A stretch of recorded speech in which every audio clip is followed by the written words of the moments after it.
All rise, please.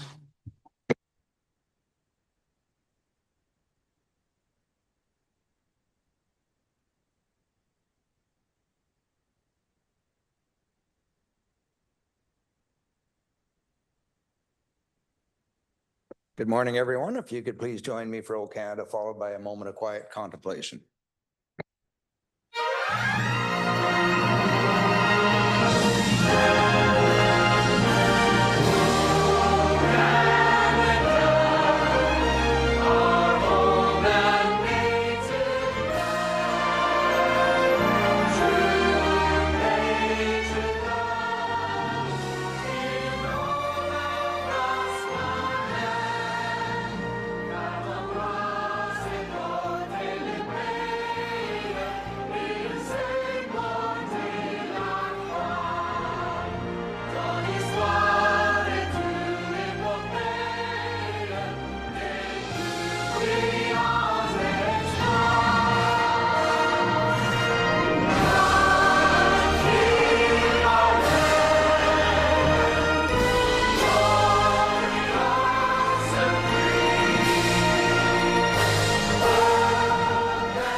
Morning, all. I hope you remembered in your quiet contemplation to thank the Lord for the Jays' victory. And I see we got some hats today. Now, you know, baseball is a superstitious sport, so you're going to have to wear those hats now for the next week and a half, 2 weeks. With that, I will call the meeting to order and look for my roll call from my clerk, please.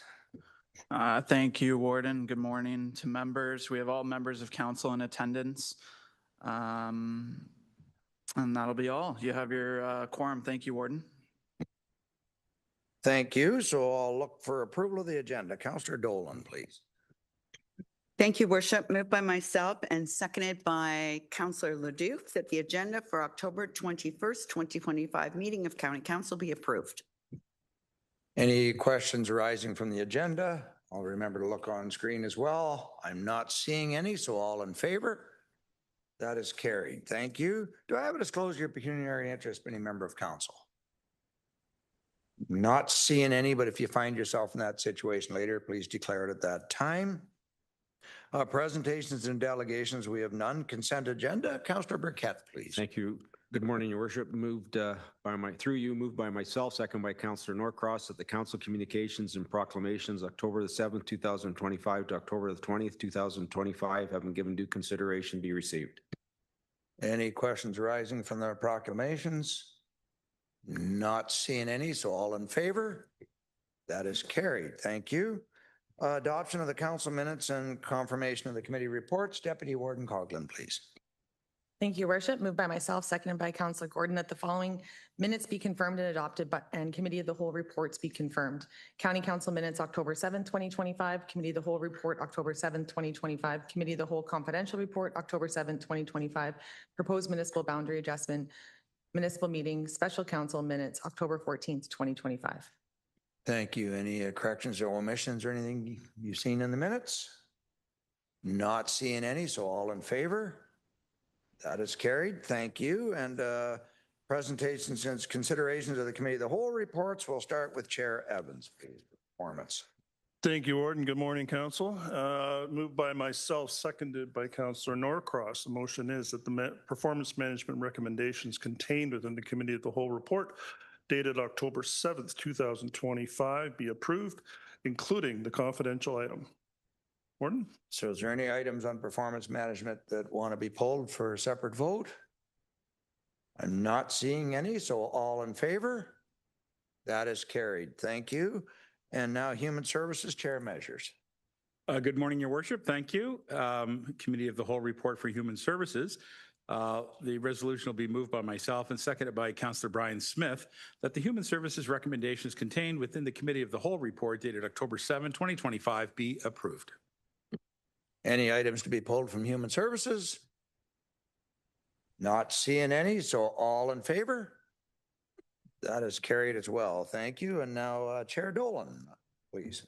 Thank you, Your Worship. Moved by myself and seconded by Councillor Miskimings that the corporate services recommendations contained within the Committee of the Whole report dated October 7, 2025 be approved, including the confidential item. Any items in corporate services to be pulled? Not seeing any, so all in favor? That is carried as well. Thank you. And now we have consideration of special committee reports. Deputy Warden Coghlan, please, for governance, please. Thank you, Your Worship. Moved by myself, seconded by Councillor Locke, that the Governance Committee recommendations contained within the Governance Report dated October 14th, 2025 be approved. Thank you. That was a heavy agenda. The new procedure bylaw is in there. Now, keep in mind, it is a living document and will probably be altered as the years go on, but it's, I think there was 10 pages you managed to shorten out of that, Jonathan and Patrick. Some good hard work put into that by staff. Questions or comments on it? I'm not seeing any. So all in favor? That is carried. And just so you know how well these two gentlemen know the document, as they were explaining to us, we'd ask them a question and they'd say, yeah, in section 27.3, I believe it is, and we'd go to that section and there it was. So hats off, gentlemen. So with that, I've got presentations and considerations of county officers' report. So maybe before do I need to put the motion on the floor? We're in council. No, we can have a discussion. What's your? Okay, I'll go to General Manager Elliott if you want to start us off. Go ahead, Rob. Sorry, I'll actually introduce some of our team to speak about this item. I just want to be clear. You want to start with the Yes. the waste issue. Okay, all right. Or sorry. No, we're on the restructuring. Sorry. This is the restructuring we're on. Certainly. Okay, we'll start with that one. You and I know it well. Yes, we do. We were expecting to come to council today with a request of council to make a decision on the proposed annexations proposals made by the city of Barrie. Last week, it was a call made to our warden seeking a request to pause the decision today, as there's going to be meetings held tomorrow to try to bring everybody to a common place on this one. So the purpose of this first report is to just give an update to council on where things are at with that and advise that there is a meeting being held tomorrow with all parties. And unless you might have something to add, Your Worship, please. Nothing to add, Nathan. So any comments from the floor? Again, I can say it honestly, it's been a very frustrating process going forward, but what I can say is the province is looking for a made in Simcoe solution is what they've said to me, and they want to see if we can come to some kind of agreement before they have to do it themselves. So we'll see what tomorrow brings. That's where we're at. Any other questions or comments? Not seeing any, so I will read the motion. That item 2025-286 being an update on the City of Barrie restructuring proposals be received, and that the warden, CAO, and senior staff continue negotiations with the City of Barrie, Township of Oromadani, Township of Springwater, facilitated by the Office of the Provincial Land Development Facilitator. Moved by Councillor Evans, second by Councillor Fryer. All in favor? That is carried. Thank you.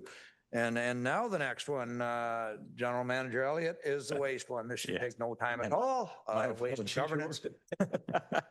I would like to introduce our team. Going to speak to you about some options we're considering in order to respond to the disruptions from Canada Post as it relates to our interacting with people who are going to be impacted by the Blue Box program transition, as well as our battery collection program, which is happening the first week of November. So I'd like to introduce to you Laura Barrett, Colin Matanowicz, and Marcy Deneen that can speak about this report and discuss some of the options that we've presented to Council for consideration today. Good morning, Council. Through you, Worship. As Council's aware, we have transitioned for recycling. Since 2024, the County of Simcoe has acted on behalf of Circular Materials, receiving a financial subsidy to continue to collect recycling curbside.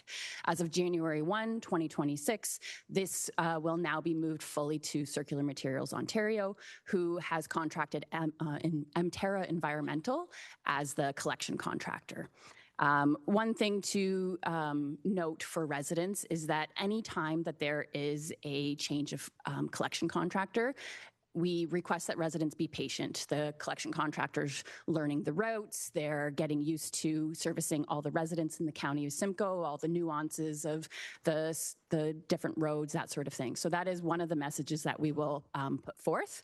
As well, we are wanting to tell residents that it's the same collection day, different collection truck, and there'll be two different trucks. So the recycling truck and the organics truck will both go down the road at the same time, or at different times, sorry. And that the County of Simcoe is still responsible for garbage and organics collection. And then the other piece to that is also that the businesses will no longer receive waste collection services as well. So with all of that, we need to tell residents all of this information, and that's where our Service Simcoe department comes in. Thank you, Laura, and through you, Worship.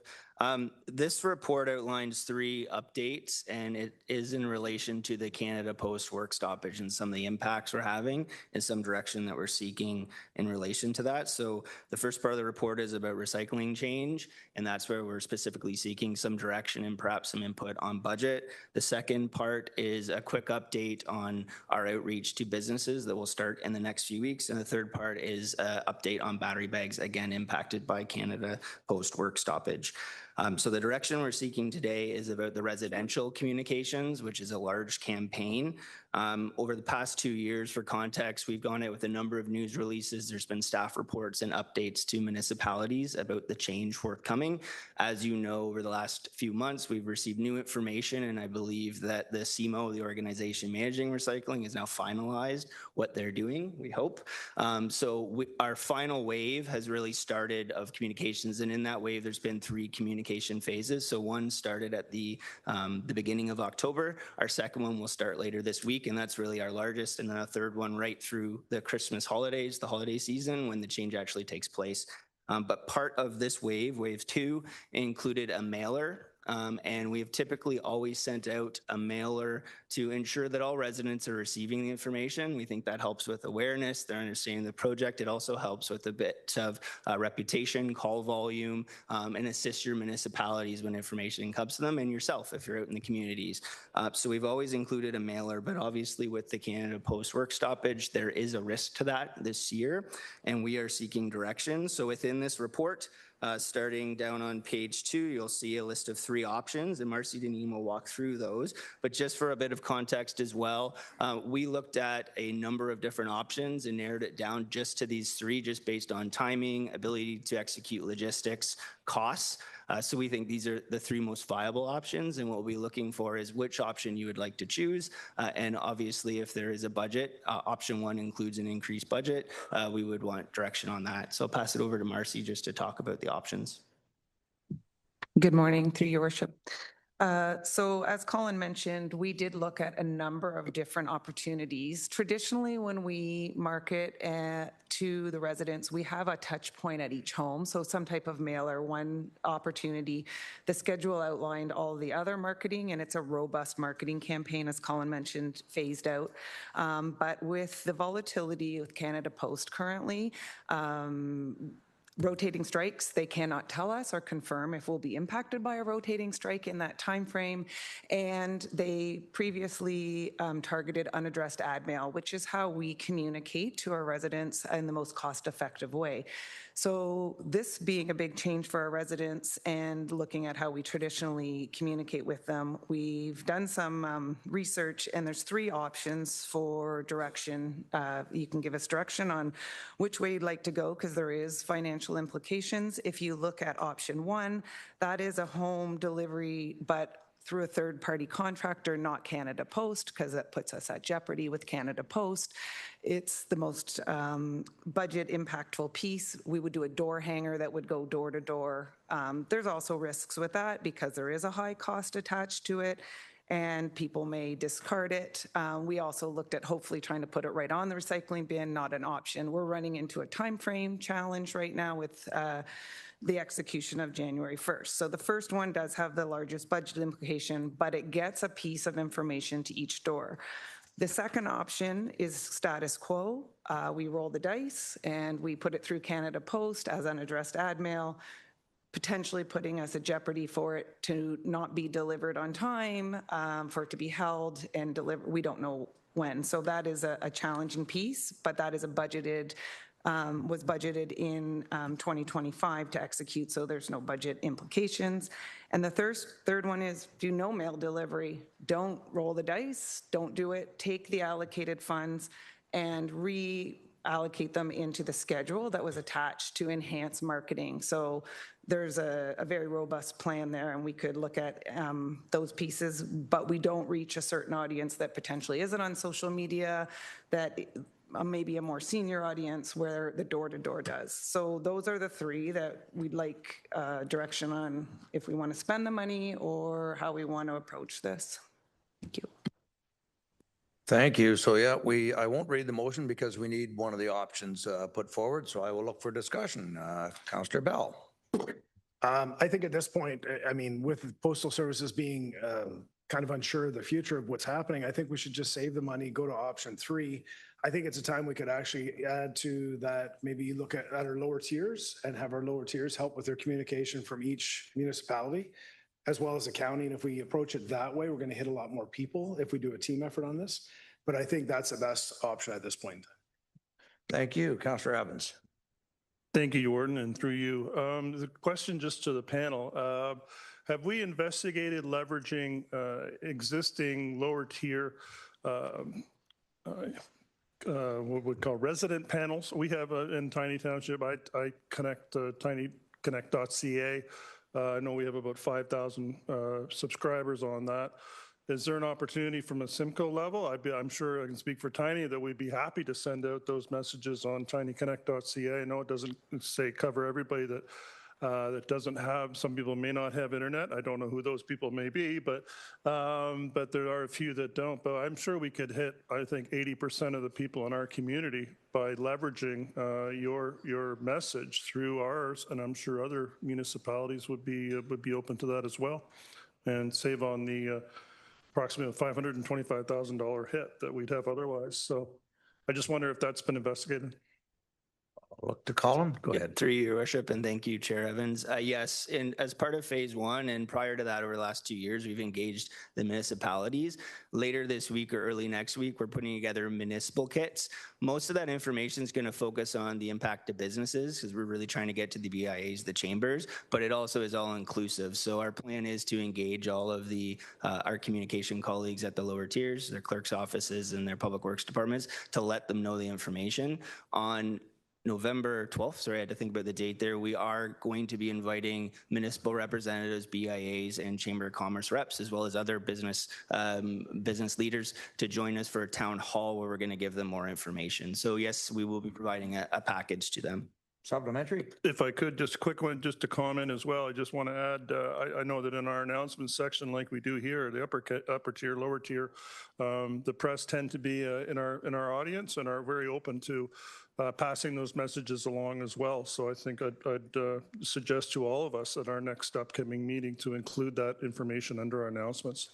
Thank you, Warden. Okay, I've got a few. I've got Cox, Sondu, Miskimins, and Burkett. Councillor Cox. Yeah, through the chair. I think I could go with number 2, but I'm having a bit of an issue with seasonal residents with permits. And does this include them in this? The fact that they will no longer be able to use their permit to take their recycling to the landfill. And just a note on this, if we need to get information out to some seasonal residents, we do have contacts for cottage associations if you need them. But I'm concerned about the whole permit holder. I do know that Mr. McCullough did let one of our residents know that they still didn't know, so I don't know where this is at and what is going to happen to these people who can't be picked up and were given permits to take their garbage and recycling in without having to pay for it. Through you, Your Worship. So permit holders will have direct contact. We do have all of their mailing addresses, and we will attempt to mail them directly exactly what's going on. We do actually, through the whole permit process, we have been trying to go a little bit more electronic. So some of those, not all, but some of those locations we actually have email addresses for. Further, we'll make sure at the site that we are having that information right at the site. So when they get to the site, because we know that a lot of them may not come up till May and may get information in December and, either forget, but we can also send additional information in May as well. So all of that will be done. At this time, we don't have a definite answer on depot collection. We're still waiting on circular materials to provide us with more information, and that negotiation has not actually happened yet. They've asked for more information, which we've provided, but we haven't actually discussed with them what will happen with those depot users. That will come to council as soon as we start negotiating with them. Okay, because I really don't believe it's fair that these people pay their taxes and have a permit right now so they can take their garbage and recycling, and now they're going to have to pay. So I get to get mine picked up and everybody else does, and now they will have to pay. And I just would like to make sure that we are advocating on their behalf, and maybe the MPPs need to be brought in on this, because why should someone pay for something of service and not get it? And they only use it 6 months of the year. I hear that enough. So, but it just doesn't seem fair to me that you have a permit and you still have to pay. Anyway, and I can get those email addresses to you if you'd like, for 3 associations that we have in ours. Thank you. Just as follow-up, the residents should not have to pay. The question is actually, where will they have to go for recycling? So garbage and organics will remain the same. They will still receive a pass just like they currently do. So they'll still be able to bring garbage and organics to the depot. However, at this time, we don't know where the depot is for recycling. They have to, as per the regulation, have a location that is free drop-off for recycling. Okay, so I guess I might as well just come out and say, so we don't know if Matchett Ash Transfer Site will have it or the Barrie Road one will. We're not sure where it will be in Simcoe County. But will there only be one? Through you, We don't Worship, know that I either, actually that. have none of those answers. We haven't started negotiating with circular materials. And like I said, we'll come back to council as soon as we know. Wouldn't you think they'd want to maybe get started on this? It's supposed to start January the 1st, sorry. Okay, thank you. Thank you, Councillor. Councillor Sandu. Thank you, Warden. I'm in favor of option 2, but I would like to ask staff, and I'm sure they looked at it. They looked at the municipalities to help, but have we reached out to the school boards where high schools in each municipality can help and deliver the mailers or the notices, and we give them the hours and sign the volunteer hours? Have we reached or looked into that? There's an interesting one. Marcy. Through you, Your Worship. Yeah, that is interesting. No, we haven't looked at that, but we do work with the school board through the Learning and Living Green program. There may be some opportunities, so we can definitely take that under advisement and see if we can work with them for another touch point. Thank you, Councillor. I've got Councillor Miskimins. Thank you, through you, Your Worship. I love the app that we have here. And when I go on to it, I went on to it last night and it says, do your part. That's the splash screen. It also pushes out, because I've enabled it, obviously, push notifications to my phone. I'm wondering if we leverage some of that to get the message out. And my second question would be, CMO owns part of this. What have we done to coordinate our marketing opportunities with CMO, again, to reduce any potential costs that, option 1 looks great.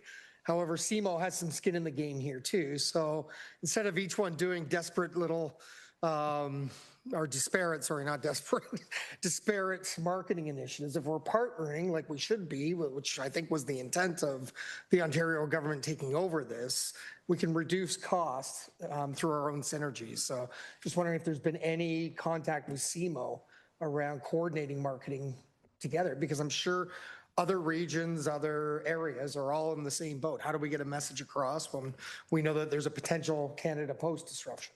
Thank you. Laura. Through your worship, Circular Materials has a broad-based campaign. They're not looking to go municipality by municipality, so they will have messaging out there. What we don't know, and they haven't told us exactly what they're doing for that messaging. We don't know if they're doing a direct mailer. We know that they have social media campaigns. I'm not sure if you've seen, there's been a few billboards around, that sort of thing, but they will be doing a province-wide, not a County of Simcoe specific. And there's no guarantee that, residents will receive the same level of information as we do, throughout the county, because we do a really good job of that. So I think to ease residents' changeover, we feel that it's best if we do our own. And Circular Materials, of course, will go ahead and do theirs, but unfortunately, they don't tell us the nitty-gritty details of their plan. Okay, I've got Councillor Burkett.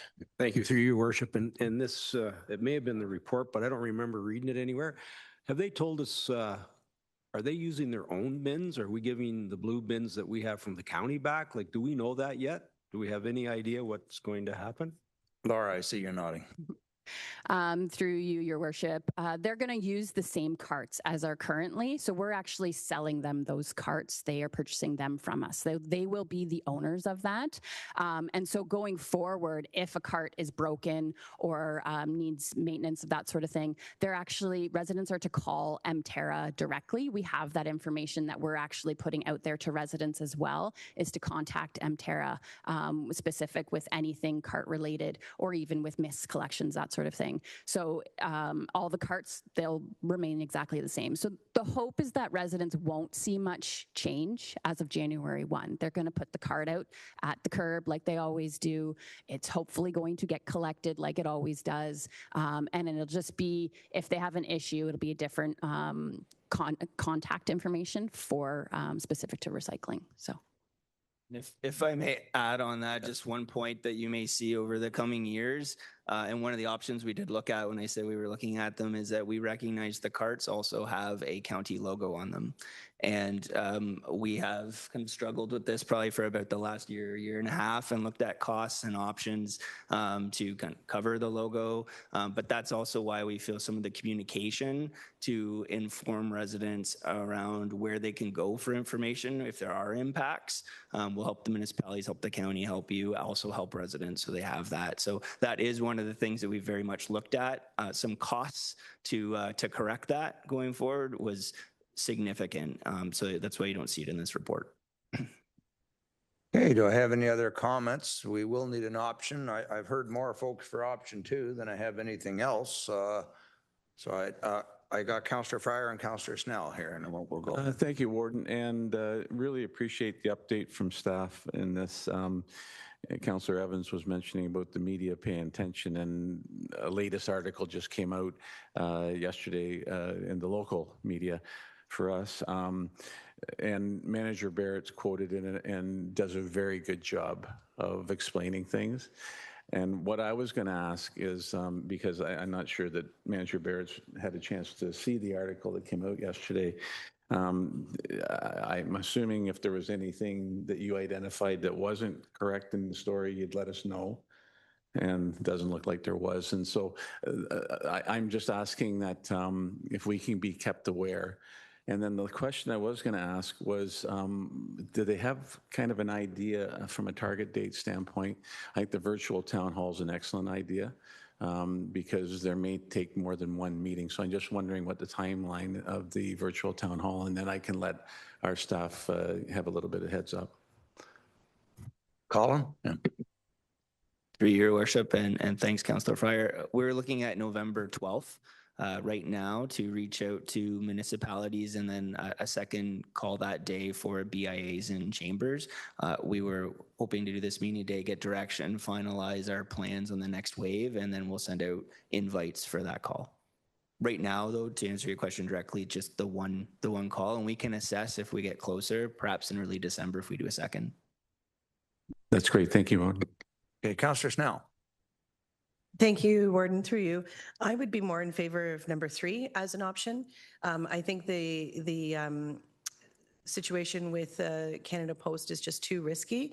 Not only for the environment to print all that material, but to have it potentially sit. As I'm aware of our local newspaper, that happened to them. They're a monthly publication, invested all that money, printed all that paper, and it sat in the Canada Post for weeks and weeks, and then it was useless. So I'd be more in favor of amping up the digital and really empowering the municipalities to push through their own channels as well. Thank you. Maybe I'll ask that question again to Colin or Laura. You're saying it's the non-addressed mail that they're not delivering? They're just going to sit on it? Through you, Your Worship.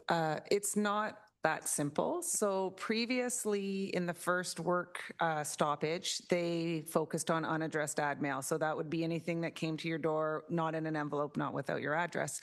I've been working very closely with Canada Post to have these discussions. They don't know. So they're at the mercy of the union and the negotiations that are currently going on. They do know, and the union's been open and transparent, that they're going to do rotating strikes. They only let them know the week of the location. So the unaddressed ad mail, they feel, and nobody has a crystal ball, but they feel that that's an easy target going into Christmas with flyers, and that's a bit of a leveraging piece for them. So they're cautioning us that right now it is going through. They're still dealing with their backlog that existed from the previous strike. You probably are noticing even at your home, things are coming more slowly and they're trying to work through that. So it's not as straightforward. They currently today are not targeting unaddressed ad mail going into the Christmas season, which is their big piece, which you saw last year. They stopped doing flyers, which is unaddressed ad mail. So when we did this report, we've been in contact daily, sometimes multiple times a day as we're getting closer to this to try and make sure that we gave you the most current information. Well, I have noticed it at home. I got my credit card bill, my hydro bill, my feed bill, but I didn't get the check from the sale barn. So there you go. Councillor Smith. Thank you very much, Your Worship. Through you, this is garbage at the end of the day, and so here we are complicating the heck out of it. It's what we do with garbage, and as I look at this, I have to have faith in the residents of Simcoe County that we'll figure it out. I haven't heard that so far, anyway, that collection days are going to change. So in other words, if they pick your garbage up on Monday and you're recycling the following Monday, it's not going to change. So a garbage is going to be Monday and your recycling is going to the following Wednesday. It's going to be the same. And so I think we can beat this horse to death a million times like we do with garbage and waste. But at the end of the day, I think the people will figure it out. The worst case scenario that I'm hearing here is their collection doesn't get picked up, and so the worst case they call the county because that's who they're used to calling, or the municipality because they don't know it's the county who picks up their garbage still, and we tell them to call the company that picks them up. If we don't want to risk the mailer sitting in the post office, then I would say save the funds and don't do it. And just let it flow through. The people will figure it out, and it might take an extra month or two of some growing pains and some extra phone calls, but we'll use the money we saved on the mailer to figure that out. So I don't think we need to complicate this. I think it's pretty straightforward. I have confidence in the residents of the County of Simcoe that, between now and Christmas or now and the end of January, we'll figure out who's picking up our recycling and if there's issues, who to call. Thank you, Your Worship. Will you move option 3 for me then? Absolutely. I'll move that. And Councillor Bell, you will second that? I will. Can I make an amendment to that, though, to add in that we'll reach out to our lower tier to work with them? They say we can take it as direction, so we won't need it. So I'll read the motion that item CO 2025-287 dated October 21st, 2025 regarding the impacts of the current Canada Post work stoppage and rotational strike actions on county-wide mail delivery be received, and that staff proceed with option 3 and the recommendations associated with this option, including related costs, as generally outlined in item CO 2025-287 to further support residential education and awareness relating to provincial recycling transition be approved. So I had a mover and a seconder. Any other comments? Councillor Leduc. Warren, just a quick comment. I was listening here to what we were saying about Ontario purchasing our stock that we have of our bins. How have they also purchased the 50,000 bins we put out there already? Because obviously they're taking ownership of all these bins. How's that working? How's that transferring over? Because I'm concerned that this is a third party. They're going to handle all of the issues in regards to those bins, things like that. So did they purchase that 50,000 bins that we already put out there prior, or is that part of their contract? Through your worship, they've purchased all recycling carts. So everyone that is owned by or at a residential property or IC&I property, or they've purchased all of those carts. Okay. Seeing no further questions, all in favor? Opposed, if any? That is carried. Thank you. So motions of which notice has been given, we have none. Notices of motion, none that I'm aware of. Closed session and consideration of bills. Councillor Norcross, I see you online. Thank you, Worship, through you. Moved by myself, seconded by Councillor Burkett, that bills number 7147-25 and 7148-25 be enacted as bylaws of the County of Simcoe. Thank you, Your Worship. Any questions arising from the bills? Not seeing any. All in favor? That is carried. So for announcements now, Budget Committee of the Whole, there is a reminder that the special Budget Committee of the Whole meeting is scheduled to take place next Tuesday, October 28th, 2025. This meeting is fully electronic via Zoom. So there will be presentations given by the CAO and the general managers covering each division as in past years. This meeting is primarily for councils to understand the budget, understand the budget. The budget document will only be provided electronically. A link to the new interactive budget as well as a full PDF copy of the budget will be published on the agenda later this week. So any other questions on the budget? I actually have to leave early that day if we're not wrapped up by 1 o'clock, but then I might be able to pop back after it. No questions there. Any other announcements? Things have started to quiet down. The fall fairs are all over and done with, right? So confirmatory bylaw, Councillor Norcross. Thank you, Worship. Moved by myself, seconded by Chair Evans, that bill number 714925 be enacted as a bylaw of the County of Simcoe. Thank you. On the bylaw, all in favor? That is carried. And now I'll look to adjourn at the October 21st, 2025 meeting of County Council be adjourned at 9:37. Moved by Councillor Anderson, second by Councillor Measures. All in favor? That is carried. Thank you. It's not even 10 o'clock yet. Why don't we just roll right into Committee of the Whole?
Okay, everybody's in, so I'll call the meeting to order and I will look for a roll call from my clerk.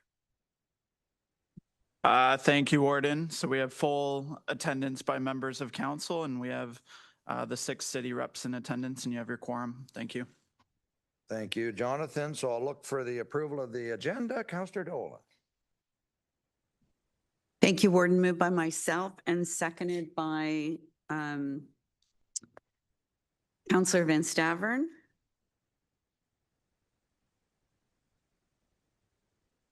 That the agenda for October the 21st, 2025 meeting of Committee of the Whole be approved. Any questions arising from the agenda?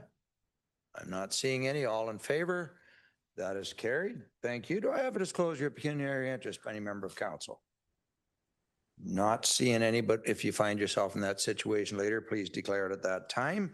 Presentations and delegations. Yes, we do have one. We've got Kate Waugh and Executive Director Scott Dennis here, a program manager, to provide a presentation on behalf of Child and Youth Advocacy Center. Can't speak this morning, of Simcoe, Muskoka. Come on down, Kate. Oh. You will have to introduce your friend again and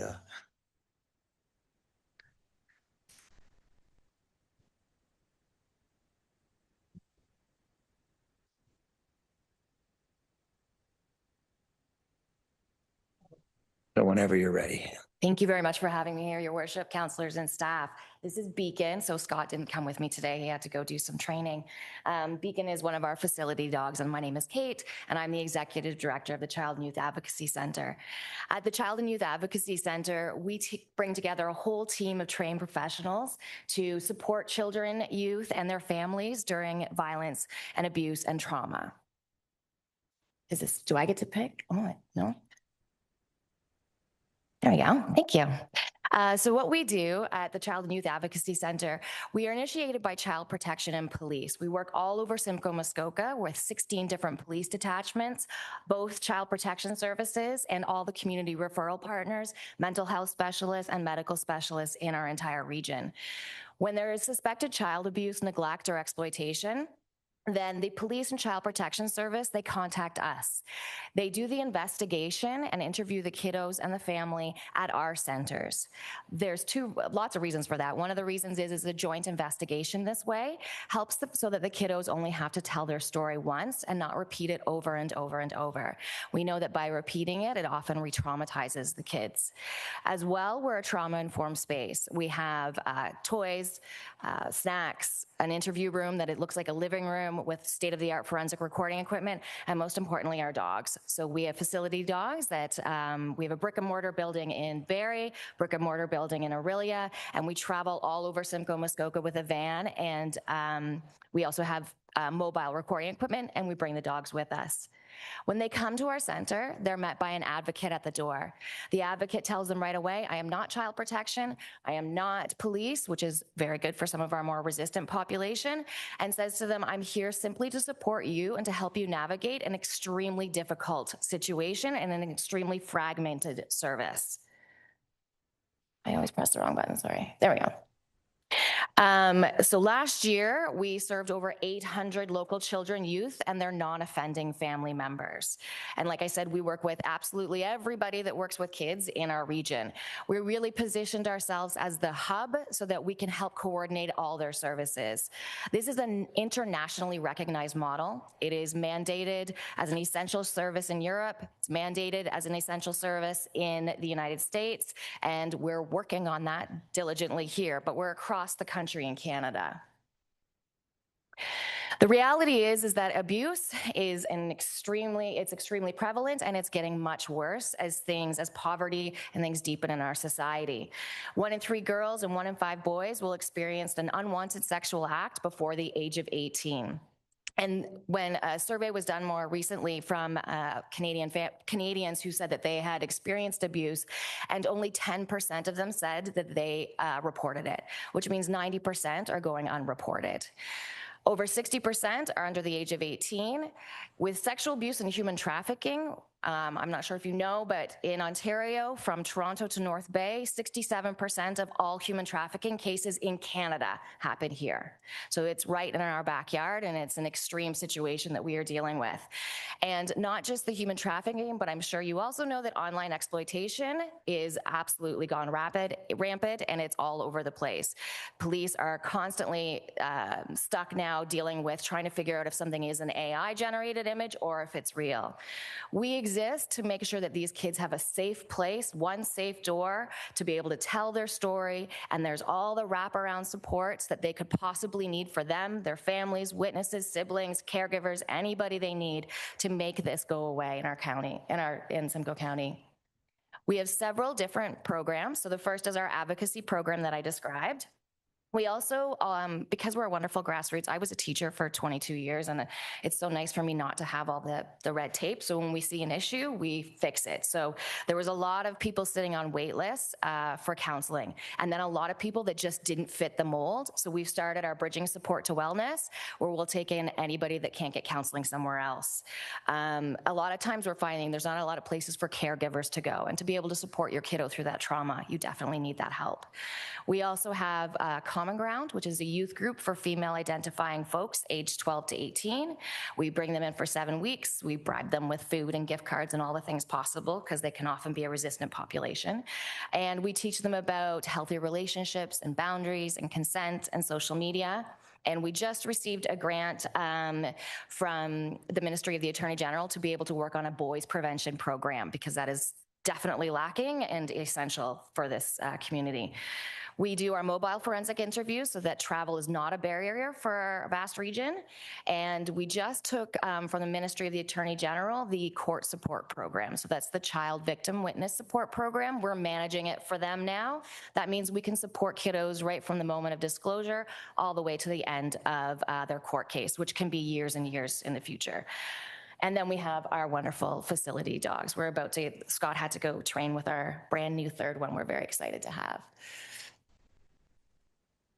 The reason some of you may not have heard of us and that we're coming out, is because the outreach that we've been doing has been fantastic, and our numbers are exploding, as well as the numbers are just exploding in terms of abuse. And as a teacher, I'm now going into all of the schools in our system and teaching about how to really recognize and be able to report abuse. So as our numbers grow and as our rent increases and then our staff increases, we have absolutely no core funding. So we write a grant a day. We do everything we can to try to get this financial funding. Our national association has just fully come together, and they are working on lobbying the government, really making sure that this core funding is coming for us. The new Canadian Protocol for Trauma-Informed Policing just came out, and we're listed as one of the essential services. So it's on its way, but until then, we need to keep our doors open.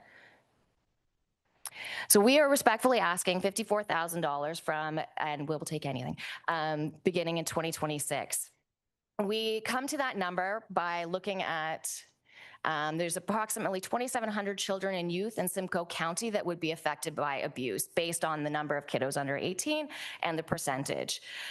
What we're trying to really make people understand is that on average, that could be 6,000 to 7,000 people when you look at how much this kind of trauma and violence affects the entire family. Your financial support will allow us to be able to support 150 children and youth and 400 non-offending family members in this area as the expanding crisis happens. We're already at 40% increase of our last year's target, and we're only halfway through the year.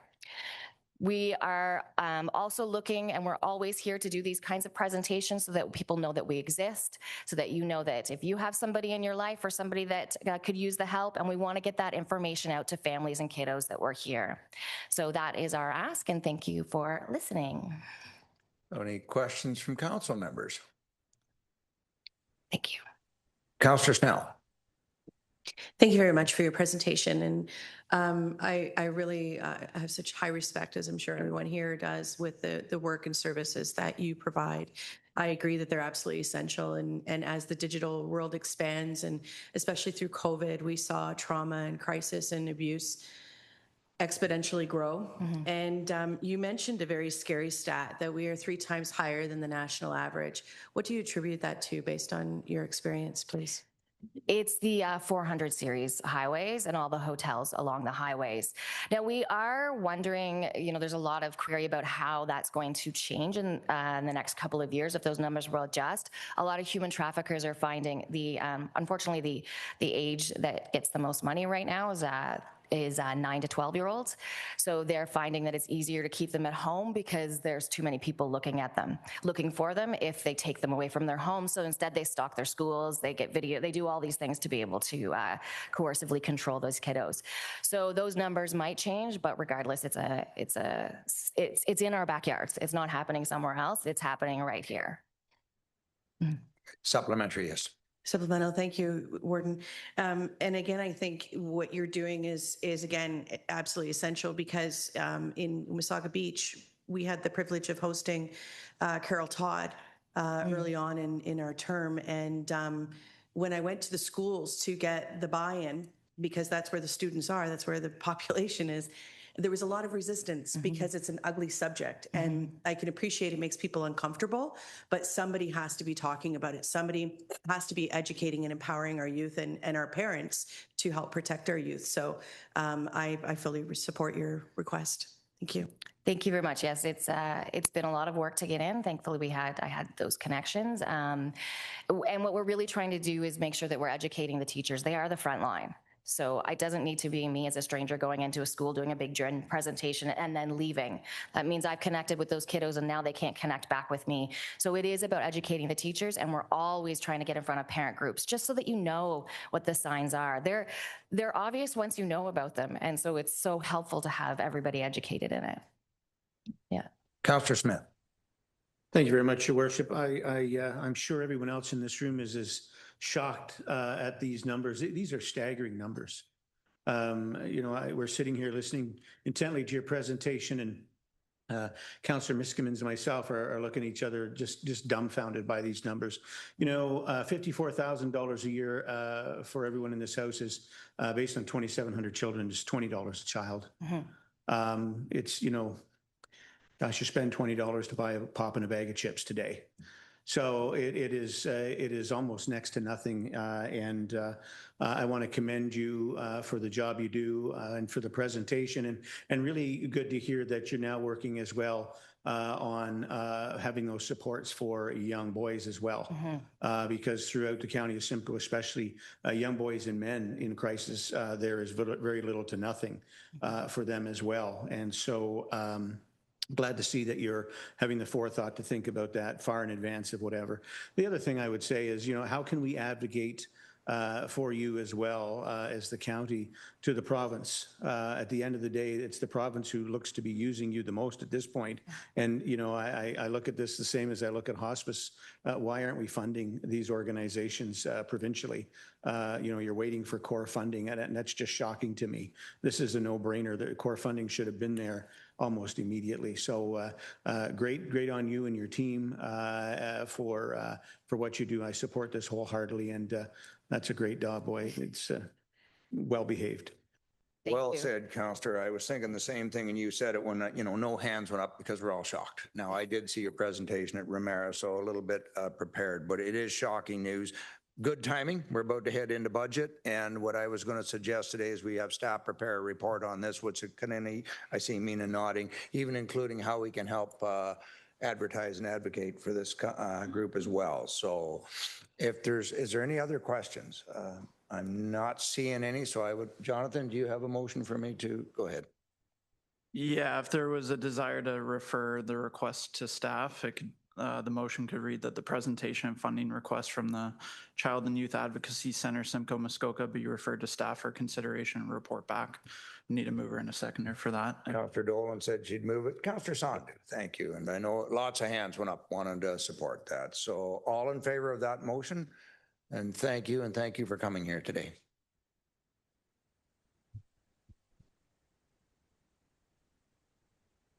Okay. And that is quite a friendly helper you have. Yes. So we're on to performance management. Chair Evans. Thank you, Your Worship. Again, welcome, morning, Council.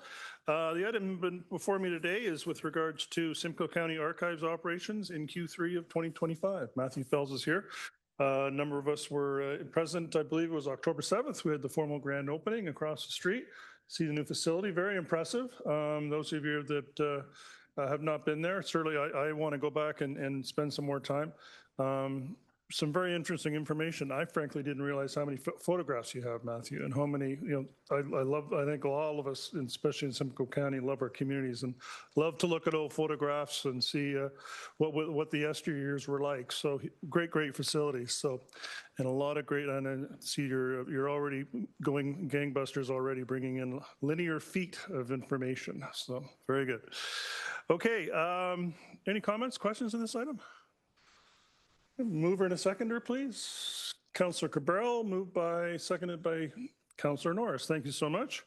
And the resolution is that item CCW 2025-279, dated October 21st, 2025, regarding Simcoe County operations in Q3 of 2025 be received. All those in favor? Any opposed? Motion is carried. Thank you so much. And I will turn the chair back to you, Worship. Thank you, Chair Evans. And then I will go over to Human Services, Chair Measures. Thank you very much, Your Worship. Good morning, members of committee. At this time, we're going to start with item number 6, which is our consent. So we do have two consent items here. The 2025 Child Care Worker and Early Childhood Educator Appreciation Day, and also the 2025 Newcomer Recognition Awards. GM Fayez Baguette is available to answer any questions. Does anybody have any questions on the floor for either of these two fantastic events? All right, seeing none, I will look for the mover and seconder. Perhaps Councillor Snell and McClellan, would they be agreeable? Thank you. If there's nothing further, then I can call the motion. All those in favor? Thank you, that carries. Moving on to item number 7, which is our land ambulance. I see that we're having a delegation arrive for some questions and answers if necessary. The Paramedic Services 2026 response time performance targets are the topic that we're going to talk about. GM Sinclair, would you like to introduce our representatives and perhaps be available for any questions? Good morning. Thank you, Mr. Chair. We have our Chief and Director Mills with us today, and our Commander Ryan Crisanto available for questions. And I will just provide a very quick overview of this report. It's really threefold. It's an annual report that we provide to County Council, which provides information on how we're meeting the 6 performance targets that are set by the province each year. The report also looks at seeking approval from County Council to set the targets for the following year for 2026. And the third part of this report is to look at the pre-established what we called stretch targets that were set by County Council a number of years ago. Initially, there was a discussion in 2021 based on some of the activities in paramedic services and advancements around cardiac arrest strategies. At that time, County Council requested that we set more ambitious targets for each of the 6 performance targets.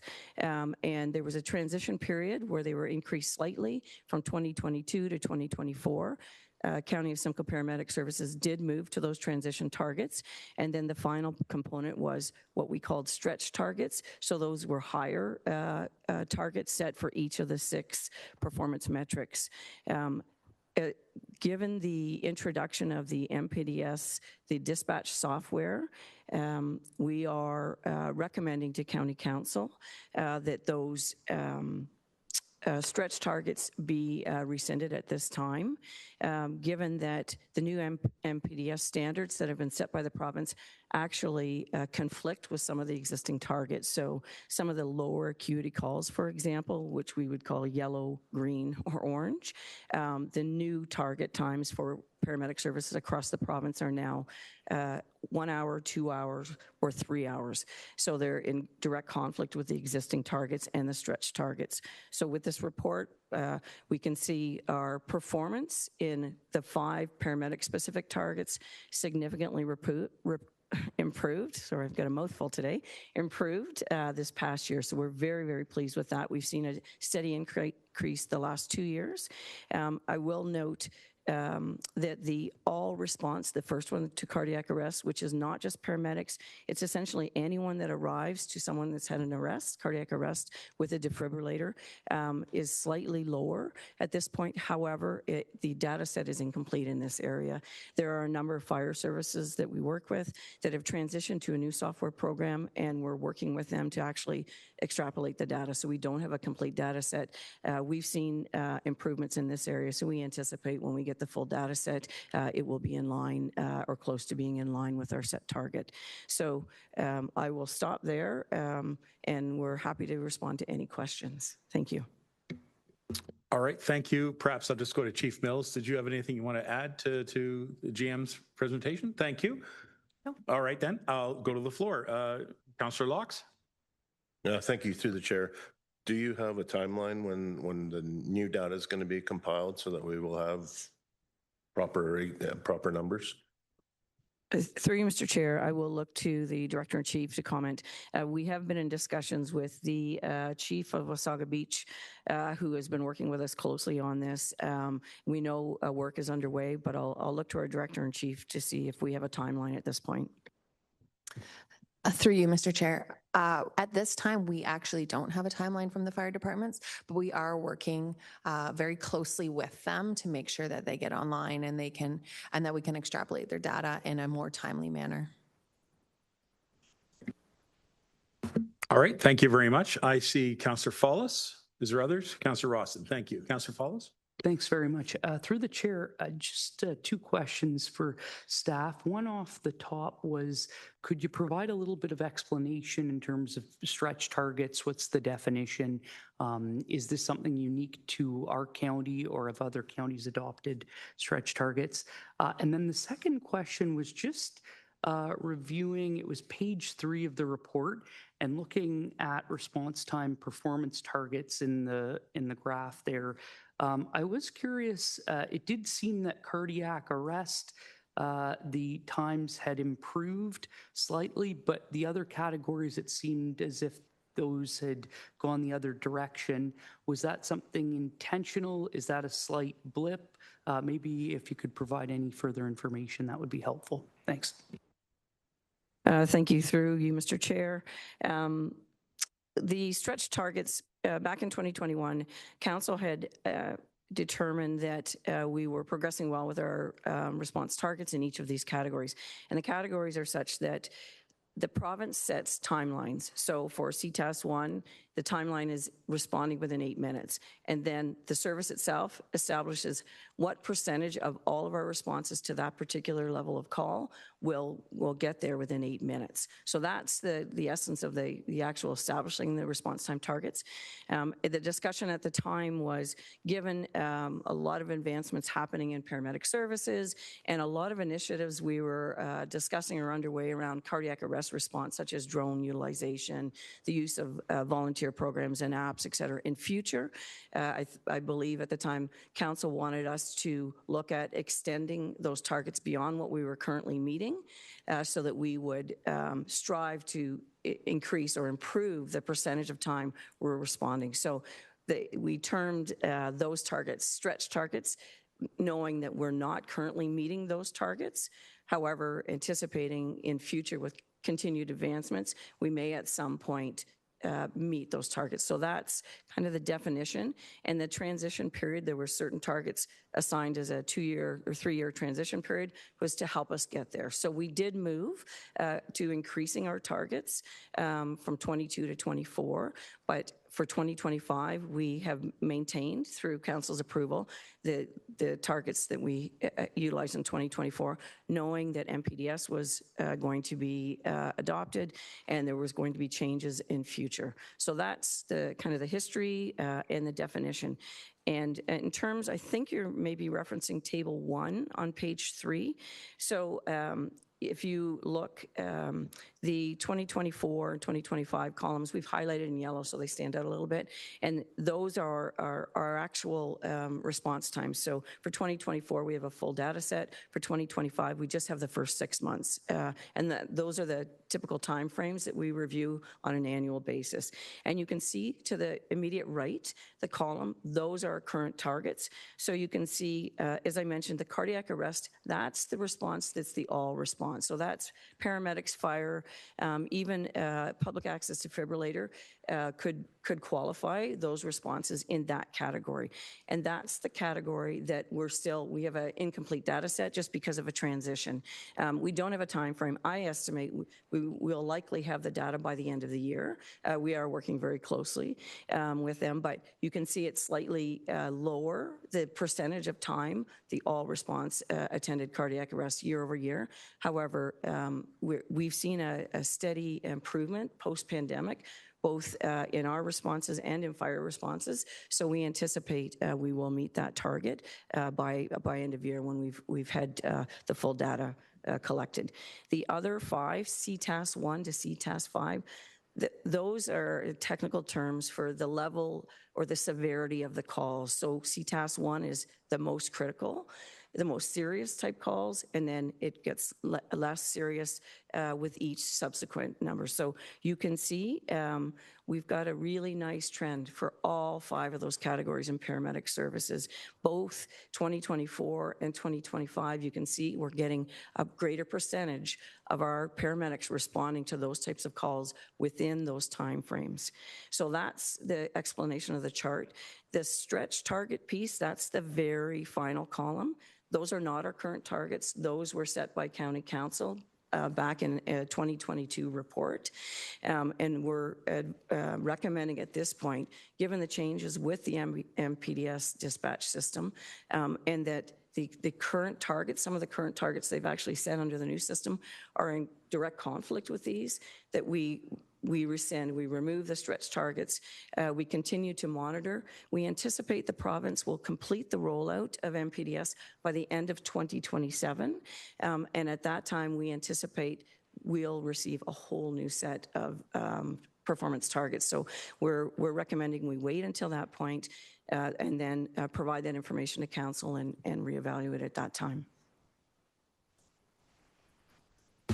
All right, thank you, General Manager. I'm going to go to Councillor Rawson, and then I see Councillor Leduc. Thank you, Mr. Chair. Thank you, Jim Sinclair and Chief Mills. This is a tremendous, great news story. I think this proves the deployment plan, the policy we put in place is just outperforming. The example you just talked of was CTAS 5, the less urgent it is, we're blown out of the water at 99% with MPDS. So I think this just demonstrates and validates the work that's being done. So good work. Question, 2 weeks ago, some of the North Simcoe council members met with Georgian Bay General, and they talked about the offload nurse and how it's having an impact on transfer of care at our hospital. And I thought that would have a direct reflection on our response times. I'm wondering if and when we're going to see some transfer of care time data. I appreciate the response time, but if it's delaying vehicles from further respond, it could impact our response time. So I just appreciate if we could see what that would look like. Excellent point. GM? Thank you. Thank you for the question through you, Mr. Chair. We are bringing a fulsome report to County Council at our next session, the first session in November, regarding our offload delay funding and our transfer of care times. I can tell you we've continued to see significant improvements with the enhancement that we received, the funding enhancement for offload delay. And 3 of the 6 partner hospitals are actually meeting, or in some instances have exceeded month over month, that 30-minute standard. And the other 3 have improved dramatically and sitting around the 40s. So we're seeing dramatic improvements. We will be bringing those details. I will be speaking to it at budget as well. However, I will note, we have recently received our annual funding allotment from the province for the next fiscal period, 2025-2026, and we will be seeing a decrease in the annual funding amount from what we've been working with the last 2 years. So we will detail that. It was under embargo until recently. We will detail that in the upcoming report. Our staff has already met with the Emergency Health Services branch of the Ministry of Health to talk about our concerns, and we are providing a very detailed report in response to show the tremendous improvements that we have seen as a result of that increased funding, and talk about some comparatives and the outcomes of a reduction where some of our partner hospitals may in fact face layoff situations. So more details to come to County Council at our next session, and we will be speaking to it at a high level at the budget as well. Thanks very much. Thank you. Thank you, General Manager. Councillor Leduc, any others? Yes, thank you, Mr. Chair. And I was just going to ask the General Manager, this is a great report. And I'm glad to see that 5 of the 6 categories are trending in the right direction. My concern is that cardiac arrest, it's not going in the right direction. And I just wondered if we could get a better understanding of where we might see the longest delays by region, if we go into deeper detail. I have a concern because I've had lots of phone calls from people since we've implemented the new dispatch system, and some of them are complaining about the length of it. And I actually have one that's very particular here that I'm not sure why we didn't even meet the Cat 3 category, the CTAS 3, because it was a 15-minute arrival for the ambulance prior to this. And I'm thinking it should have been a cardiac arrest, a class 1 or whatever, cardiac arrest, because it was a gentleman down and it was 15 minutes. And I'm assuming that dispatch should have come from Beaton, and it would have been 3 or 4 minutes from Beaton because they're in Foster's Force. I know a lot of people doesn't know where that is, but it's right down from Beaton, not the Bradford one. So I'm just concerned about seeing better data in this report to see where we're not meeting it and what regions, if we could get more detail on that, because that's concerning when we have a cardiac arrest like that and it's over 15 minutes to get there. GM Sinclair, yes. Thank you, Mr. Chair. We will bring back, once we've collected all the data for the all response, we will bring back a report to inform County Council in terms of what that standard is, and we will do an analysis to look at any factors within that data set. But I will state, and I'll look to the Director-in-Chief to confirm, CTAS 1 is a measure for paramedic services, and that is life-threatening, urgent, the most acute level, and which includes cardiac arrests for just paramedic services. And you can see year over year, we've actually improved. So in 2024 or 2023, if we go back 67%, 2024 full year again 67. First half of this year, we're seeing actually an improvement to 70% arriving to those types of calls. So from a paramedic service specific, we're getting there faster to those most urgent life-threatening calls. But I'll look to our Director-in-Chief to confirm or add any additional comments. Chief Mills. Thank you. Through you, Mr. Chair.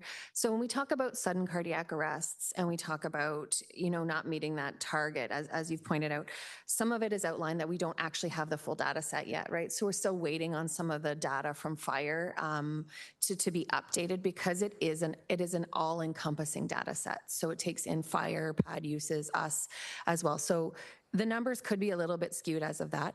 But we also, when we look at sudden cardiac arrest and we look at the relative number of sudden cardiac arrests we do as a number in comparison, it's quite a small number. It's less than 1% of our total call volume.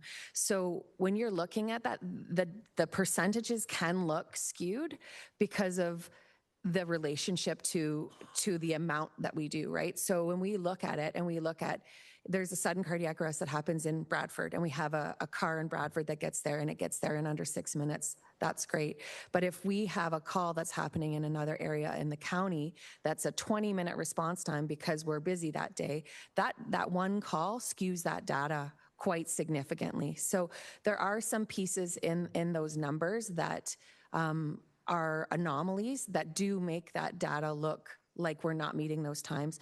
Our response times for reds and purples, and purples being kind of our sudden cardiac arrest calls, are quite good when we look at us as a whole and our resources. But when we look at kind of in the overall picture, it can be skewed. All right, thank you very much.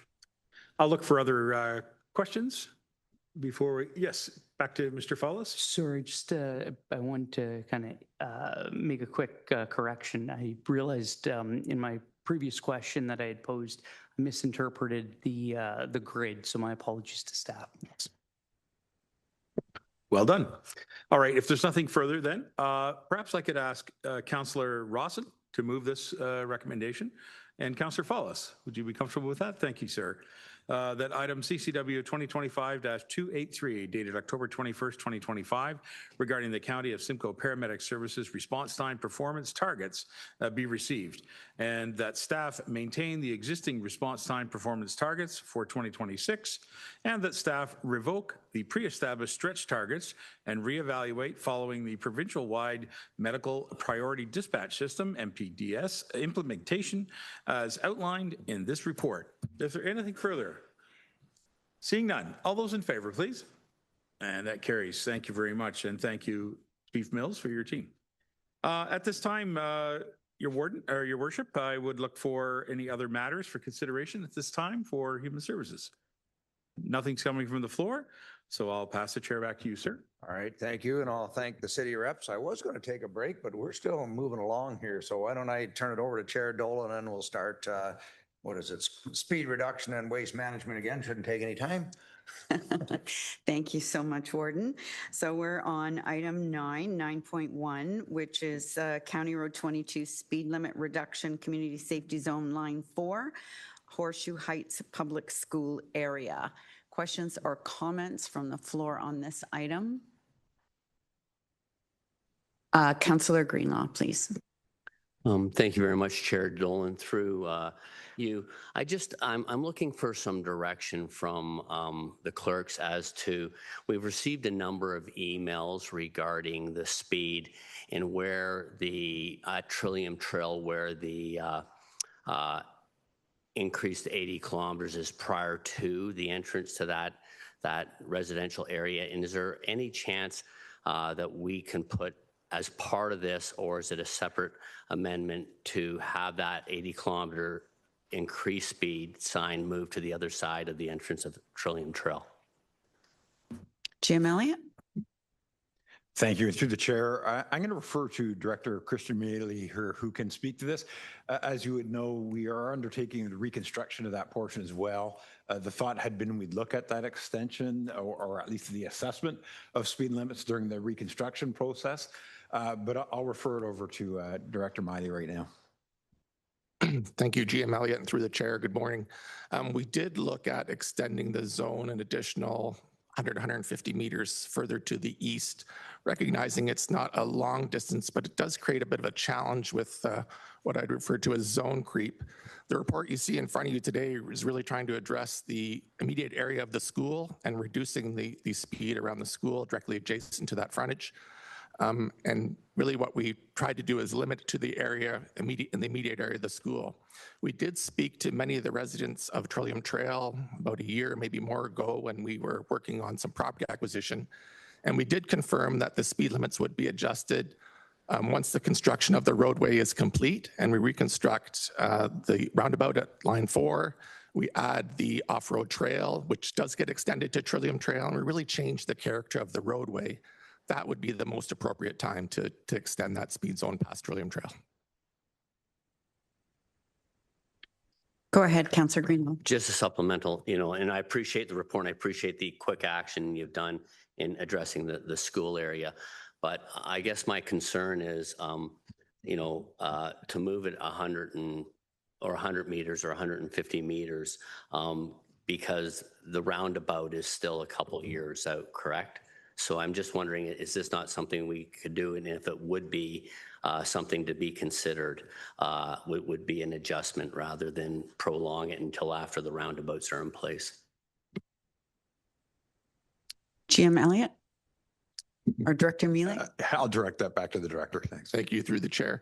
It is something we can consider. The concern is that if we extend it out further, another 150 meters, which doesn't seem like a big distance, but it's not insignificant, it creates potential of further noncompliance with the speed zone because motorists will not perceive the change. They won't recognize the school is that close. It's fairly rural. It's mostly a treat area, and they won't perceive the need to reduce the speed. And that's the concern. If we limit it to the area of the school, that perception is a little more magnified. And really the right time to change that zone is when we reconstruct the road and change the nature and the character of the roadway in that area. Thank you for your input. That's all for now. Thank you, Councillor Greenlaw. Any other questions or comments on this? Any revisions to the recommendation? Seeing none, can I ask for a mover and a seconder, please, for the recommendation? Moved by Councillor Locke, seconded by Councillor Fryer. That item CCW 2025-283 dated October 21st, 2025 regarding the county. No, I'm reading the wrong one, sorry. That item CCW 2025-275 dated October 21st, 2025 regarding a speed limit reduction and implementation of a community safety zone on County Road 22 be received, and that the recommended speed limit reduction and creation of a community safety zone as outlined within CCW 2025-275 be approved, and that consolidated traffic bylaw 7098-24 be amended and the necessary bylaw be presented to County Council. Final questions or comments? Seeing none, all those in favor? Any opposed? That is carried. Next is item 10, and that's solid waste management. Questions or comments on item 10.1. That is the revised approach for per and polyfluoroalkyl substances in private wells. Good job. I practiced. Forever chemicals. Seeing none, a mover and a seconder, please. Councillor Evans and Deputy Warden Coughlin. That item CCW 2025-245 dated October 21st, 2025 regarding the revised approach following the new per and polyfluoroalkyl substances, also known as PFAS, in private wells be received, and that staff arrange and pay for required filter exchanges on water treatment systems installed at impacted private water supply wells where the sources of PFAS is at least partially attributable to the county landfill. Seeing no other comments, all those in favor? Any opposed? Thus carried. Are there any other matters of consideration for corporate services today? Seeing none, I'll pass it back to you, Warden. Thank you, Chair Dolan, and I'll go on to Chair Evans for our last item. Thank you, Your Worship. Item 12, CCW 2025-228, Municipal Services Management Partnership Agreement. Any discussion or comments on this item? GM Wilcox, if anything you'd like to say, please feel free. Thank you, Chair. Excuse me. A little bit of yelling last night. This is just a review of where we're at with the Municipal Services Agreement. We've met a few times with staff, and with your direction earlier in the year, we've moved forward with adjustments to the agreement related to a couple of specific areas. One, in terms of the keeping the same allocations that we have in terms of the way in which we cost share. So those are not changing, but what is simplification of how we allocate administrative costs. So those are going to be allocated based on a percentage basis, so it gives certainty to the cities, and it's easier for us overall to be able to budget. It should be in line with what we've been doing. We've taken a trend, and those appear to be in line with what we've seen. And then the biggest change really is under capital costs, where we are proposing and want to work out with the cities how to align the contribution to capital. So their commitment to capital that is built will still be in line with the cost sharing agreement. So they've committed to that capital, but we're suggesting that the actual costs that are contributed towards capital are in line with depreciation. So it extends the contribution towards those assets to be in line with the asset life from an accounting standpoint. So that extends the time period that the capital is paid for by the cities. This is, again, in line with the life of the asset. The asset is still owned by the county.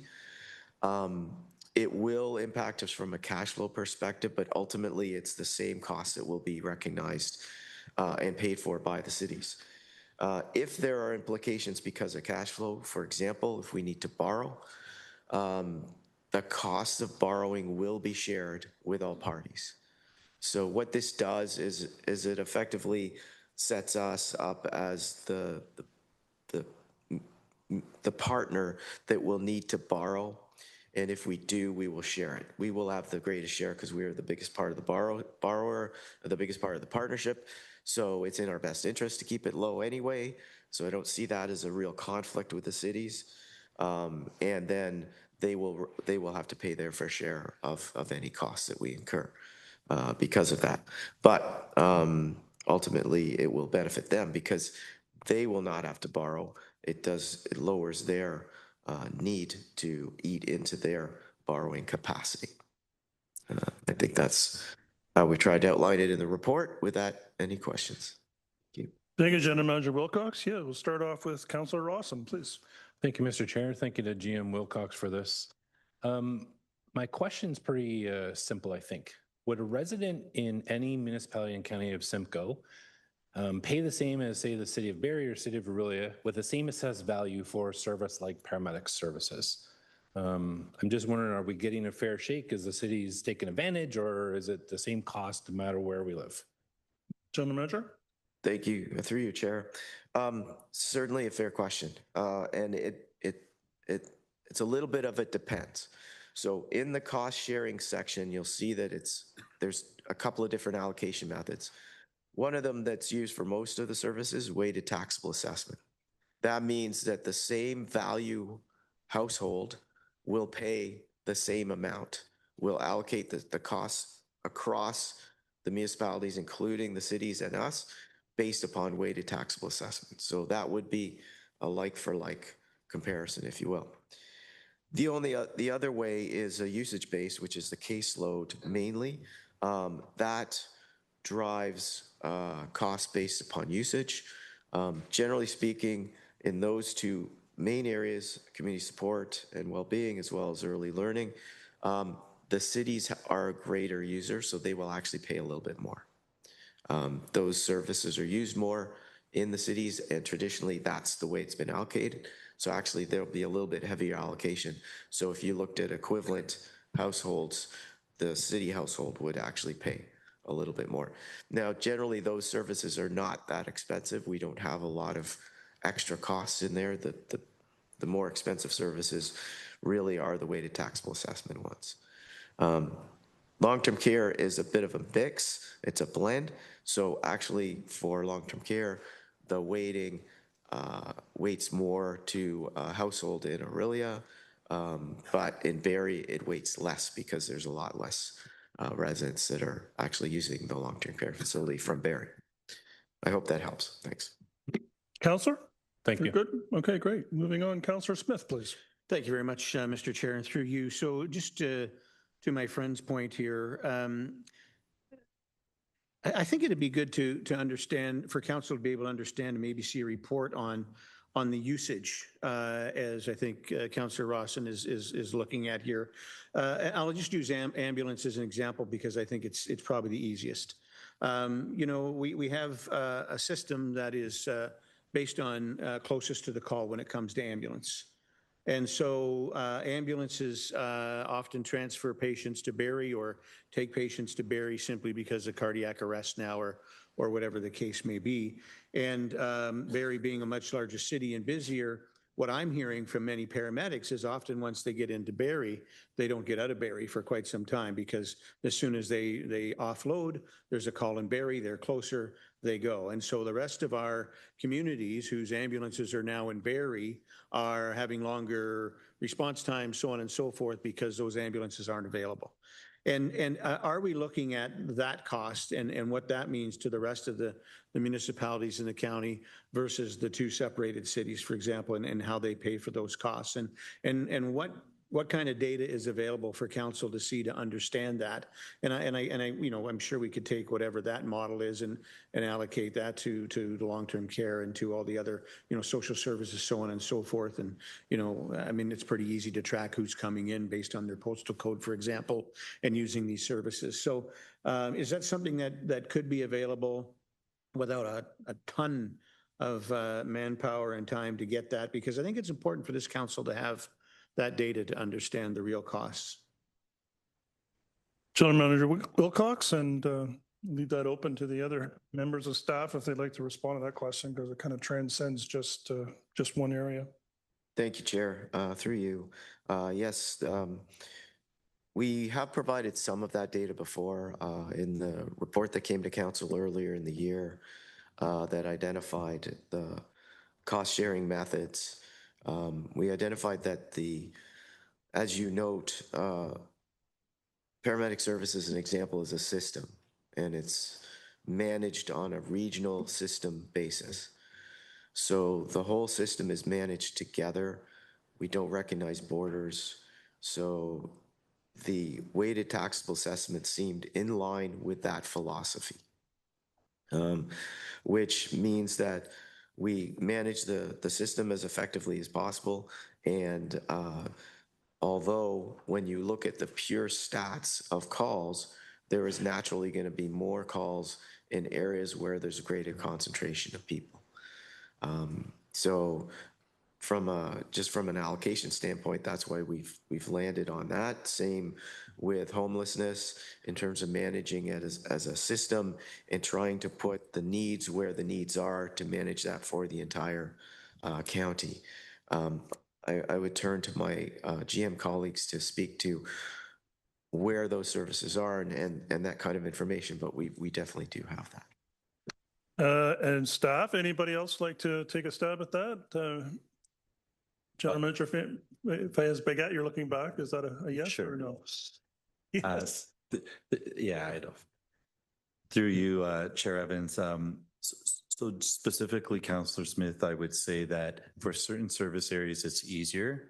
For a couple, it's more difficult. So for example, housing, yes, we know right by the unit in the postal code, right down to the address, the level of service in each community. And we've done that analysis and presented it in different budget presentations, both here and at the two separate cities in their budget processes as well. Children's services is a bit trickier. There's different work services that are delivered, and some are by weighted taxable and some are by caseload. So for example, and then there's a new modernization of the program that changes all of this.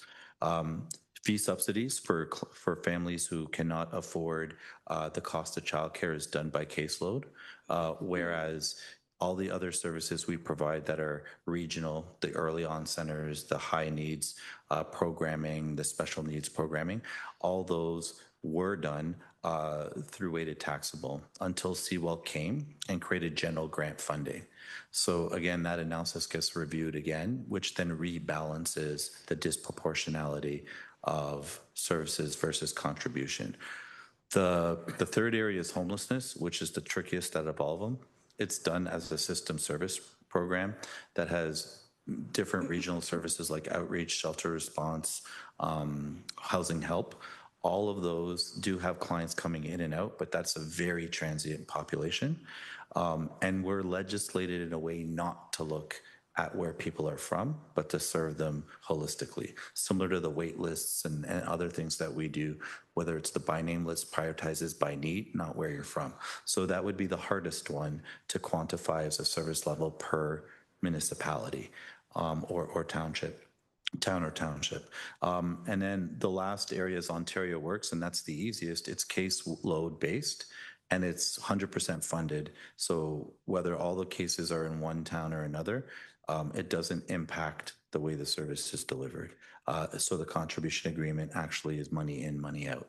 So other than the administration of it, which was capped at a 50-50 ratio from 2018, we did get one-time funding last year to offset that that administration disproportionality between us and the province.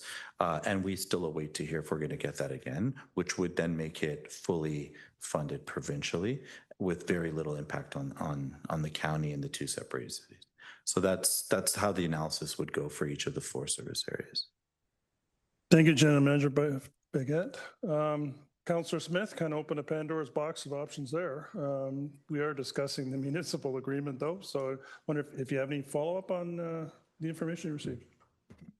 Thank you, Mr. Chair. I appreciate the response and I appreciate the explanations. However, I still feel that there are some services that I think we could quite easily look at, paramedic being one of those. And, I think it's important that the residents of the county of Simcoe are all treated as fairly as possible. And I think we all agree on that when it comes to these funding opportunities. And I understand that, we don't look at borders when it comes to some of these services, but the reality is that because we don't look at borders, there's a high probability that the balance of the county of Simcoe is subsidizing, if you will, for lack of a better term, some of these services. And I think we need to find a better way to be balancing that out so it's fair to all. Thank you. Thank you, Councillor Smith. Appreciate that. Any further discussion? Can I have a mover and a seconder? Councillor Bell, thank you very much, and Councillor Greenlaw as a seconder. The item is item CCW 2025-228, dated October 21st, 2025, regarding the Municipal Services Management Partnership Agreement be received and that the recommended updates to the partnership agreement as outlined in item CCW 2025-228 to be discussed with the cities to work out the specifics of implementation be approved, and that staff prepare a new agreement for review and approval by all parties. Further discussion? All those in favor? Any opposed? Thank you very much. Motion is carried. Other items for consideration under performance management this time? Seeing none, thank you, Your Worship. I'll pass it back to you. Thank you. I'll look for a motion that the October 21st, 2025 Committee of the Whole be adjourned at 10:34. Let's go online. Councillor Fowler, second by Councillor Lavoie. All in favor? That is carried. I guess I'll see you next Tuesday online. However, we do have the Simcoe County Housing Corporation Board meeting coming up. What are you thinking, Doug? 10:45?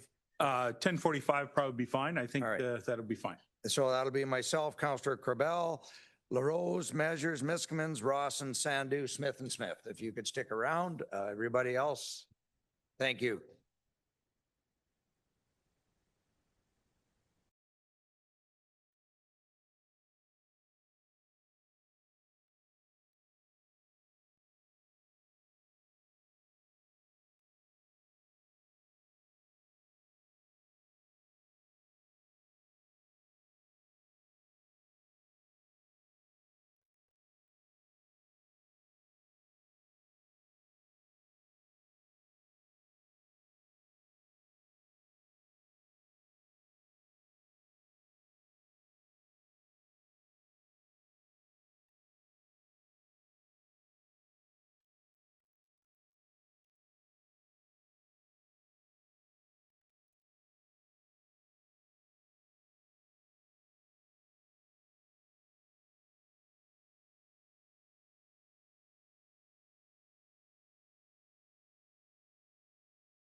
All right, without a gavel, I'll be happy to call the meeting to order. This is the Simcoe County Housing Corporation Board meeting for October the 21st.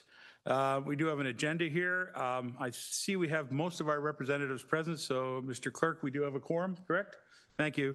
All right, so we're going to move on to quick recommendation for the approval of the agenda. So the agenda for the October 21st, 2025 meeting of the Simcoe County Housing Corporation be approved. Moved by Mr. LaRose and Mr. Rawson. Thank you. Any questions on the agenda? Seeing none, all in favor? Thank you. That carries. Disclosure, pecuniary interest and general nature thereof. Anybody got any disclosures they'd like to declare? Nothing at this time. If something comes up during the meeting, please bring it forward. We'll deal with it right away. Adoption of the previous minutes, Simcoe County Housing Corporation previous minutes of September 23rd, 2025. Can I have a mover and seconder on that? Let's see here. Mr. Miskimins and Brian Smith. Thank you. And that the minutes of the Simcoe County Housing Corporation Board meeting held September 23rd, 2025 be confirmed and adopted. Any questions? Seeing none. All those in favor? Thank you. And now we do have a matter in front of us. We have the Simcoe County Housing Corporation Affordable Housing Developments Prioritization Update, a presentation by Rochelle Hamlin, Program Supervisor, Housing Development, Brad Horner, Manager and Maintenance Facilities Development, Community Housing. There we go. GM Fayez Baguette, would you like to kick us off on this? Thank you. Yeah, thank you, Chair Measures. I'm going to ask Director Spiewak to just introduce the team and the topic at hand.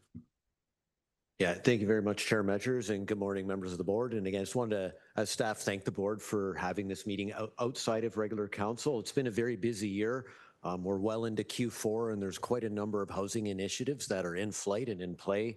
And then we're starting to, as we get to the end of the year, look forward to 2026 and what that might look like. So I think it was certainly worth our time and hopefully the discussion to walk through a number of these things.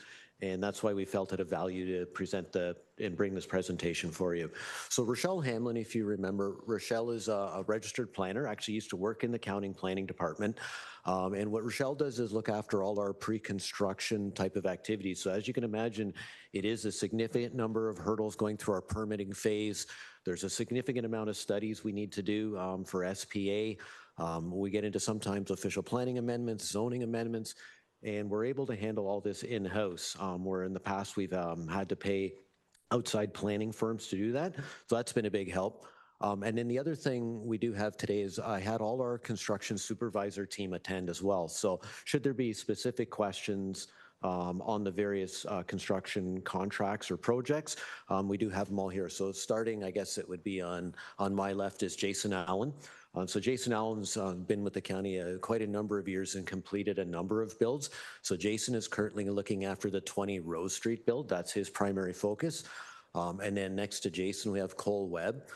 Cole Webb is one of our maintenance and facility supervisors that's been promoted on an internal basis to handle some of the additional projects that we've had to come online. So Cole is looking after all the modular work that's going on in Barrie. So that's the finishing of 445 Blake, as well as getting everything ready to ramp up at 113 Tiffin. And then Cole is also looking after all the garden and secondary suites in the Midland area, and also the Birch Street development that's going on.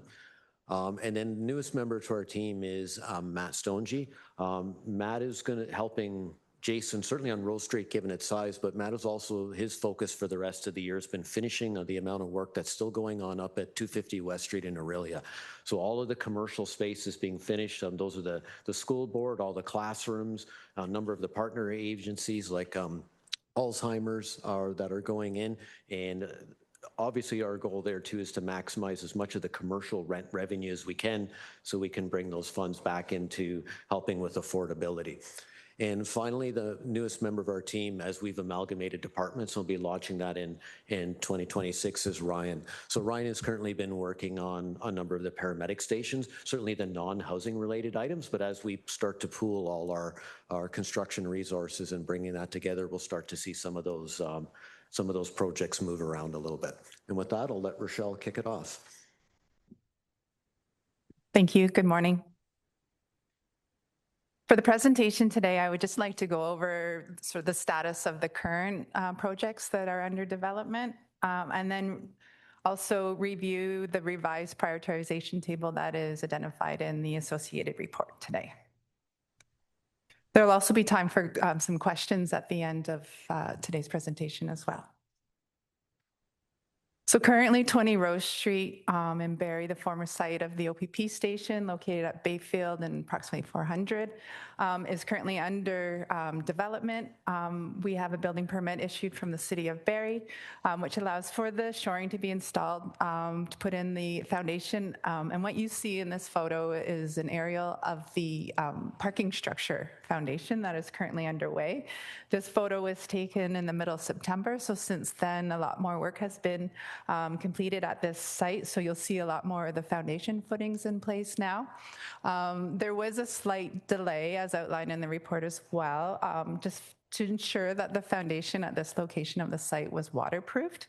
So unfortunately, that set back the timeline approximately 2 weeks, which delayed the delivery of the precast, which is the intent built form for this structure. And since then, we have ordered the crane that will install the precast once they arrive on site. So the crane is going to be delivered December and assembled on site, which I understand is a bit of a process, but once on site, it will allow for the installation of those precast forms to go in sequentially. And so we're hoping to make up the time as this building is constructed early in the new year.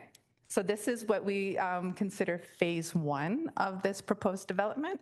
And phase 2 will be the erection of the 2 residential towers on what would be the west or lower portion of this photograph on the site, which will happen following the completion of the parking structure. As Brad mentioned, we currently have some secondary suite projects underway. We have 3 building permits in existing single dwelling urban native units in the town of Midland. A secondary unit has been designed for the bottom portion of those single dwellings to allow for additional 1-bedroom units in those buildings. The one on this photo is in the town of Midland, and you can see that they're allowing the steps to go down to access the second unit. It's my understanding that now this unit is completely now drywalled and ready for interior finishes. With the construction of the secondary units, it also gave the opportunity for the Simcoe County Housing Corporation to upgrade the existing unit on the main floor. So it's been retrofitted, additional insulation, windows were necessary.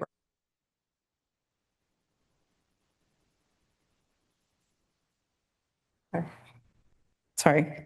The intent is to have all of these 3 secondary suites completed by March of next year.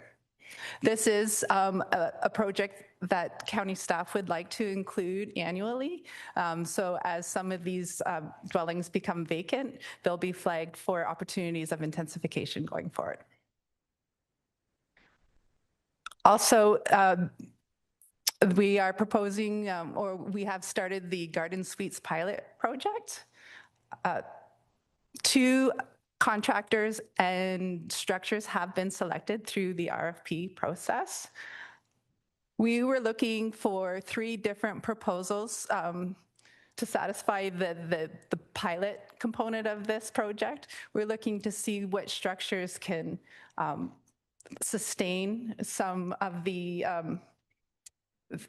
well, I guess what I'm looking at, the sustainability of such a small unit, and also the efficiency of installation on the site too. How does that work? And then after a year or 2, we will ask the current tenants of those units to assess the livability of those units, and also the ease of installation for those contractors going forward. Should they be successful, we would hope to go back and pick a preferred design and select sites for additional installation of the garden suites going forward. So the one in this photo you see is a rendering that's proposed to be installed in the town of Penetanguishene on an existing single dwelling unit site owned by the Simcoe County Housing Corporation. And a second one that's been pre-selected is in the town of Midland as well.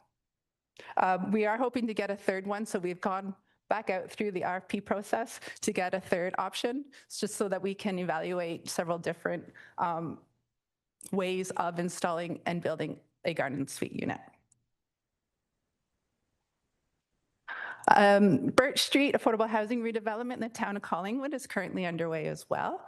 The county has submitted for a site plan approval and a zoning bylaw amendment at this site. The zoning bylaw amendment is to request a slight reduction in parking, a slight reduction in setback, and as well as slight reduction in the required overall landscaping requirements.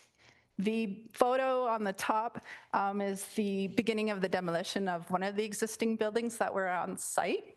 It is my understanding that both buildings that were on site have now been demolished, and the site is cleared and ready for the next stage of construction. On the bottom, you see the proposed rendering of the redevelopment, which is approximately 30 units, a mix of studios, 1s, 2s, and 3s. On this site, it will be constructed using a modular building form as well. We're hoping that we can get going in the spring, pending site services and foundation approvals, and then the construction and installation following that, with finishing throughout the summer and occupancy late summer 2026. This one is one we've been working on internally because we were successful having received funding from CMHC to determine if this building, 69 Harriet Street in Penetanguishene, was a good candidate for energy retrofits.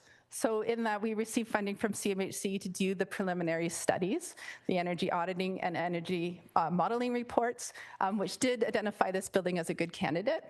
And through that work, we contemplated the idea of adding a third story to this existing building through this retrofit process. So we've been working with some preliminary design to determine the feasibility of adding 11 additional one-bedroom units on top of the existing building. So this will be a first proposed project of this kind for the Simcoe County Housing Corporation.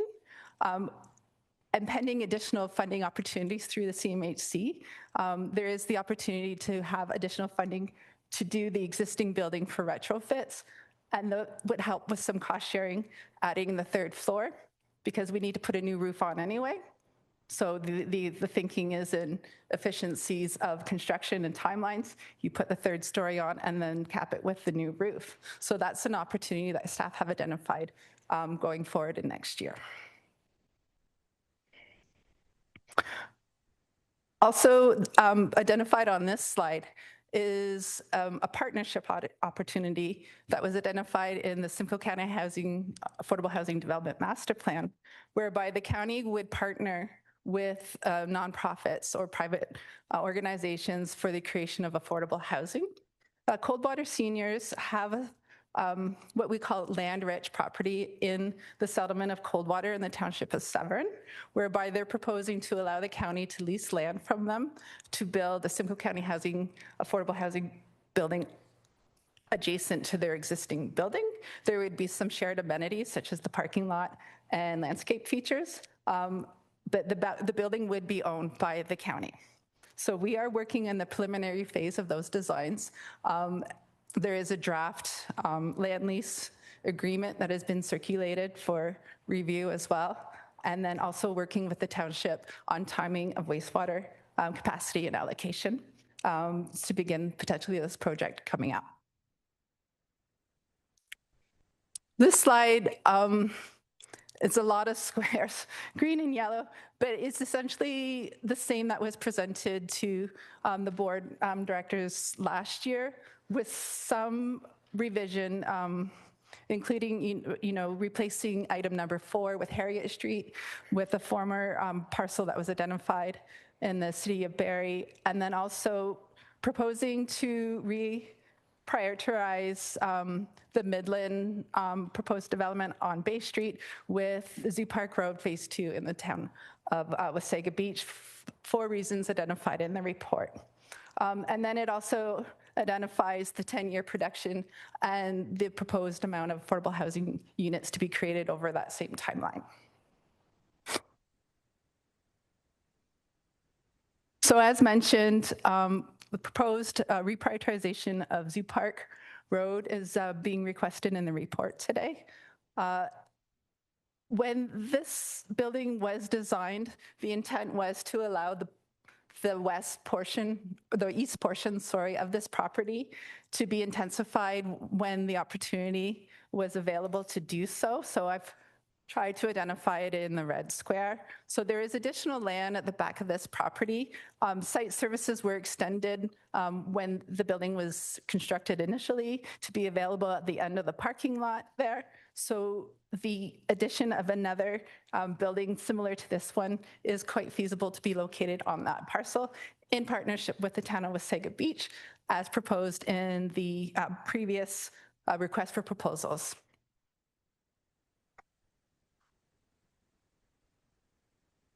So I did go through that rather quickly. If anyone has any questions or seeks clarification, we are happy to take any questions. All right. Well, thank you very much for your presentation. Are there any questions from members? Certainly. Mr. Mayor? Yeah, thank you, Mr. Chair.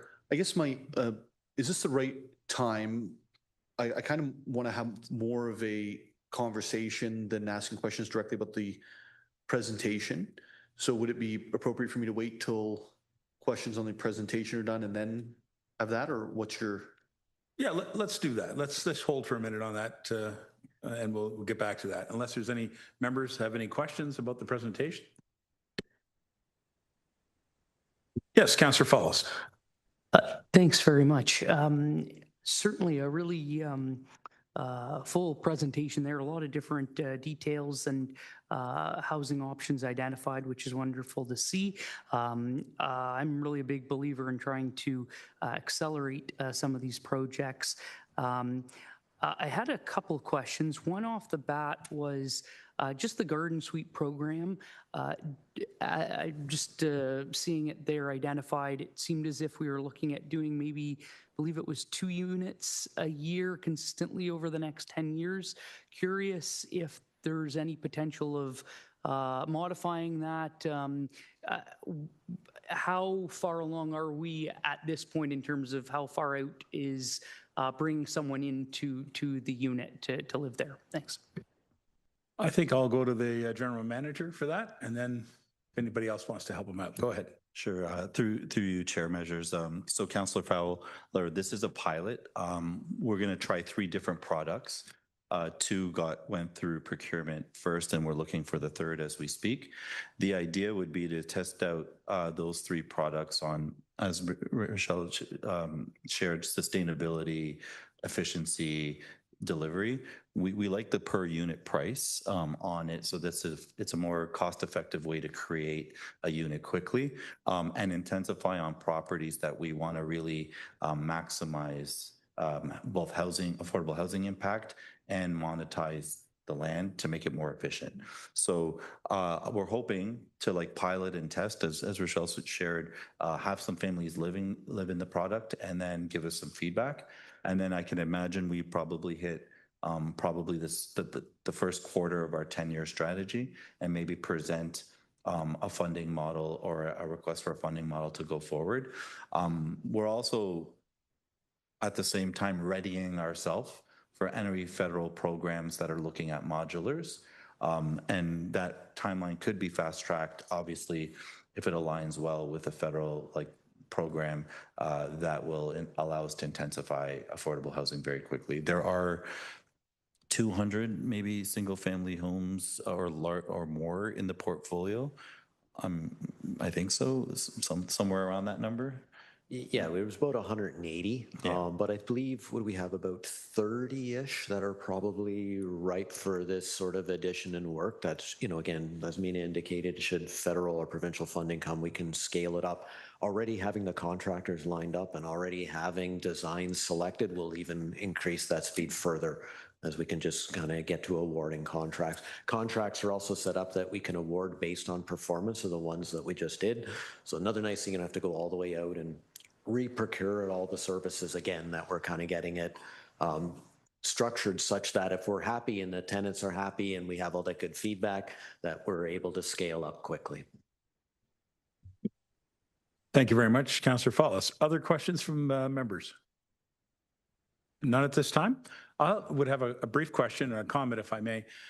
Sort of a question about Birch Street and Rose Street, being that the Birch Street project is a sort of a unique build for us with the prefab construction, and then the Rose Street project being a brand new build. I'm just wondering if we're sort of tracking any difficulties on either ones, on how we can come up with recommendations in the future builds on how either of these processes are very helpful to keep us efficient in our operation. So I'm wondering if there's any, if you're doing that while we're doing these two builds. Yeah, thank you for the question, Chair Measures. And we actually are doing that on all our builds. We actually keep kind of a running list of, sort of what we learned, or say design changes. Potentially they could have even been design mistakes that we can engineer out. Certainly with modular, what we are seeing so far is there isn't the flexibility that and it kind of makes sense that you would get if it's clean slate construction where you can kind of build whatever you want.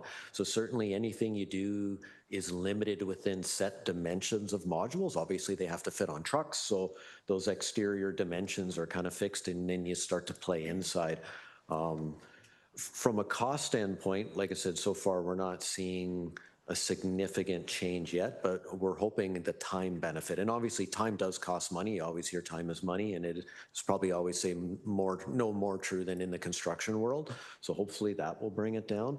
But we're keeping a couple, like I said, the running list that we do every job, and certainly that's something we can share in a future board report as well. All right, thank you very much, Brad. I don't see any other questions, so perhaps Mayor Nuttall, do you have anything you want to add? Is this regarding prioritization update, this discussion you want to bring forward, or? Yeah, it is actually. It's okay. It's really about the whole program. I'll let you take it. Go ahead. Yeah. Thank you, Mr. Chair. Appreciate it. It's about the whole program, and we've been trying some things in Barrie on affordable housing, and quite frankly, they've been far more successful than we thought they would be. And I'm wondering, I guess, if there is an opportunity to make a recommendation that the staff who are supporting Simcoe County housing work with the City of Barrie on coordinating efforts. And I sent an email to the clerk just a few minutes ago here asking if we could put our last staff report up on the screen on this, because the numbers we're talking about for affordable housing are they're massive. In fact, I would say, with the exception of a new rec center in the south end of the City of Barrie, these are the largest decisions monetarily that we'll make over the course of our term of council in Barrie. And that means, I know our numbers are bigger typically than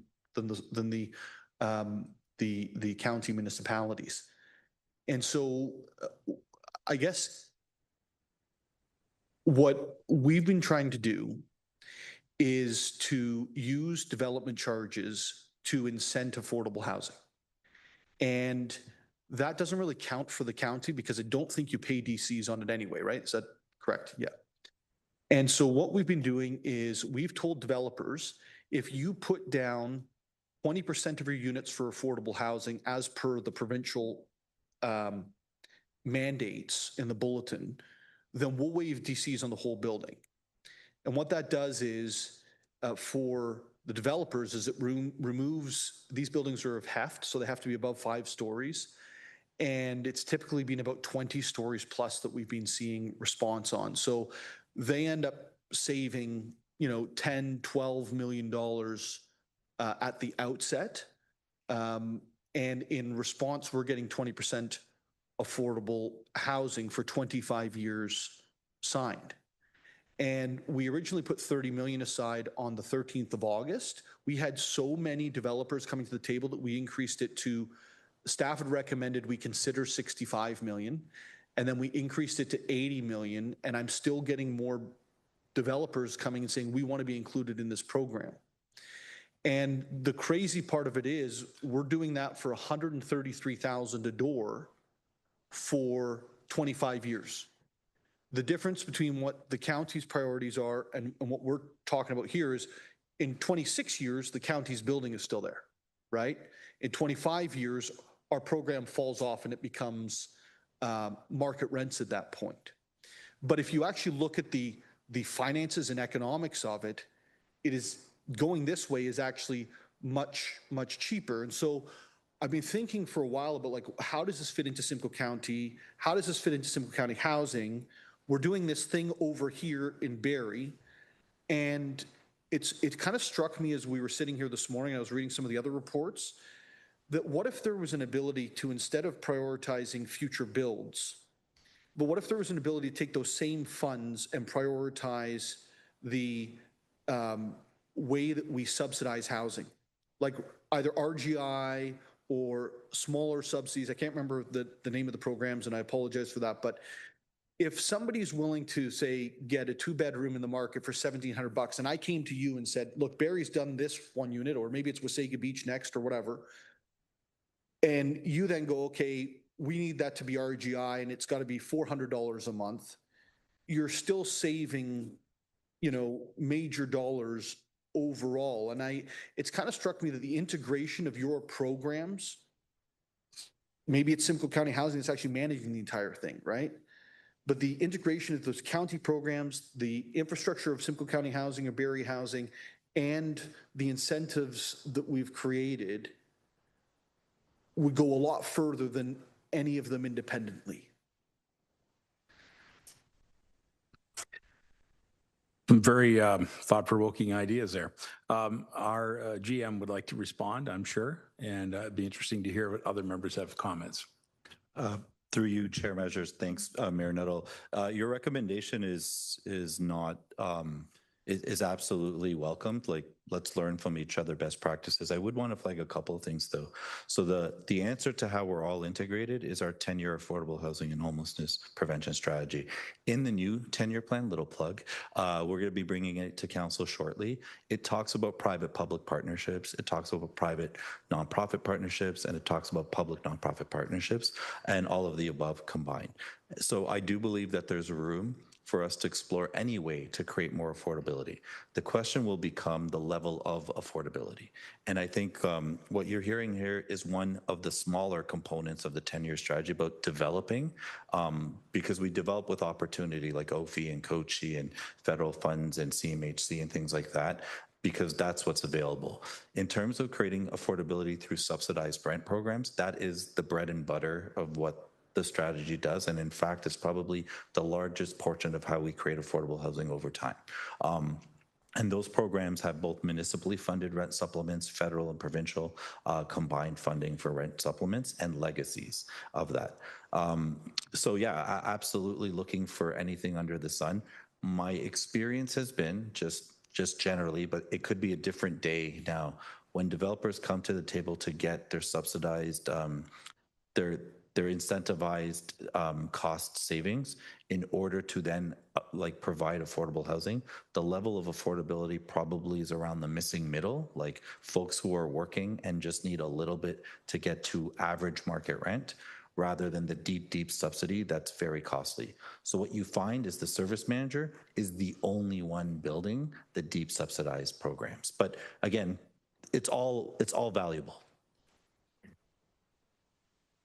Go ahead, sir. Yeah, I 100% agree with what you just said. I guess what I'm asking is there the opportunity to seal the two together? So, we're going to generate, I'm guessing 600 units. It could be 500 units. Like, who knows at the end of this where it lands? But all of that building will commence by May the 1st.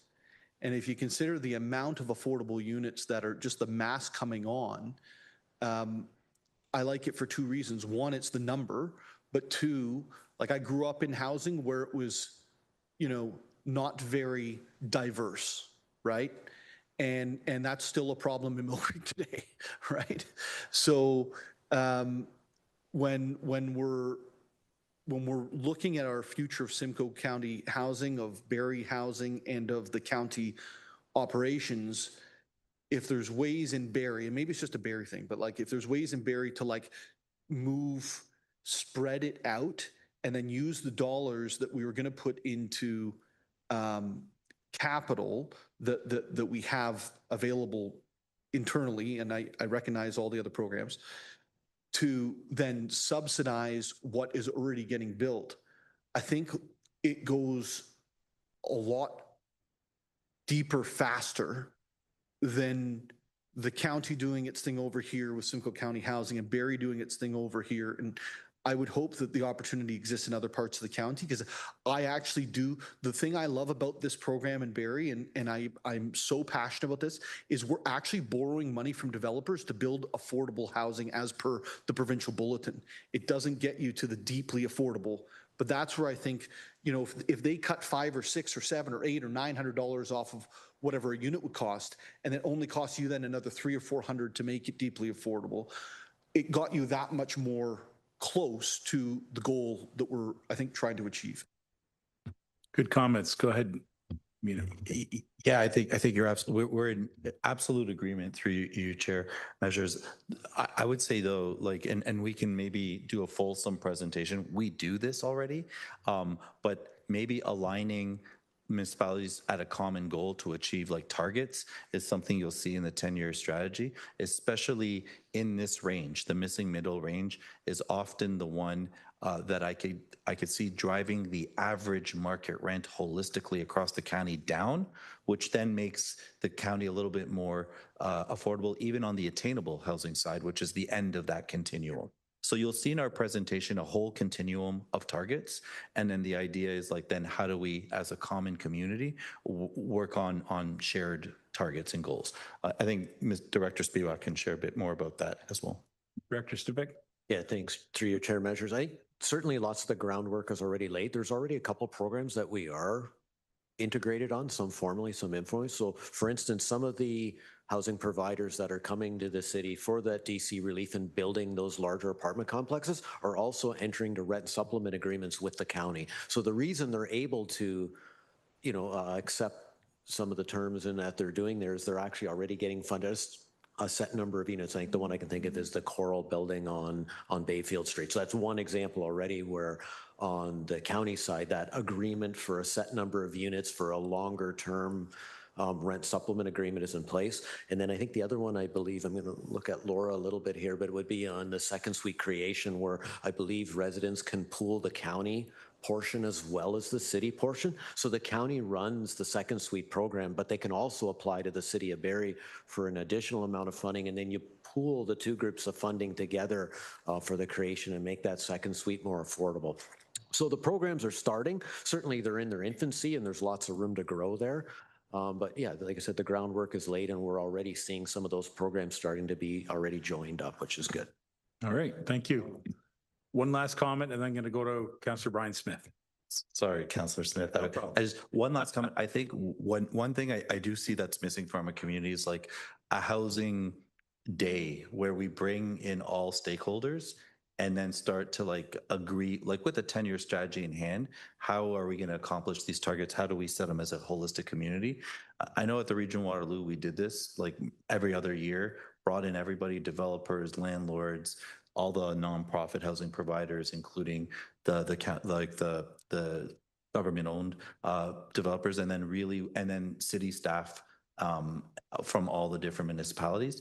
I think it's well worth like having us kind of like a one-day conference on it for this community, and then starting to map out how do we achieve targets together, and what are the best practices that we have going, and what are the great things that are being accomplished independently, and then see how we can catalyze like a community to move forward together. So maybe that's a 2026 goal when we launch, is to start with an event that sets the table for the next 10 years. Excellent. Good idea. Councillor Smith. Thank you very much, Mr. Chair. And through you, first of all, Mayor Nuttall, I commend you for your approach on the housing crisis in Barrie. Congratulations to you and your council for taking that head on, making the tough decisions and just moving forward to clean things up. And so good on you for that. And I was just going to basically say what has been said, and that is, I think what's more important, because in Wasaga Beach, we're also speaking to a couple of developers where we're saying, hey, we'll get rid of DCs possibly for you, but what does that mean to affordable housing? And the problem I always struggle with when talking with developers is, it's that 2025 year range where they want to then be able to take that, thanks very much, and now go to market. And we know that's exactly what's going to happen.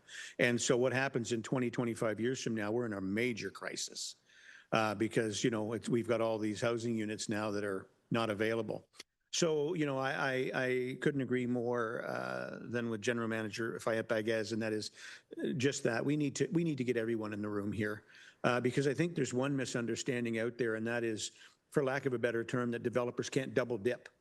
In other words, we can't relieve them of their DCs, for example, and they can also then come to the county and ask for, a rent abatement or whatever. And in fact, they can, but they don't understand it. It's amazing to me how little developers in our area anyway do not understand affordable housing, what's really required.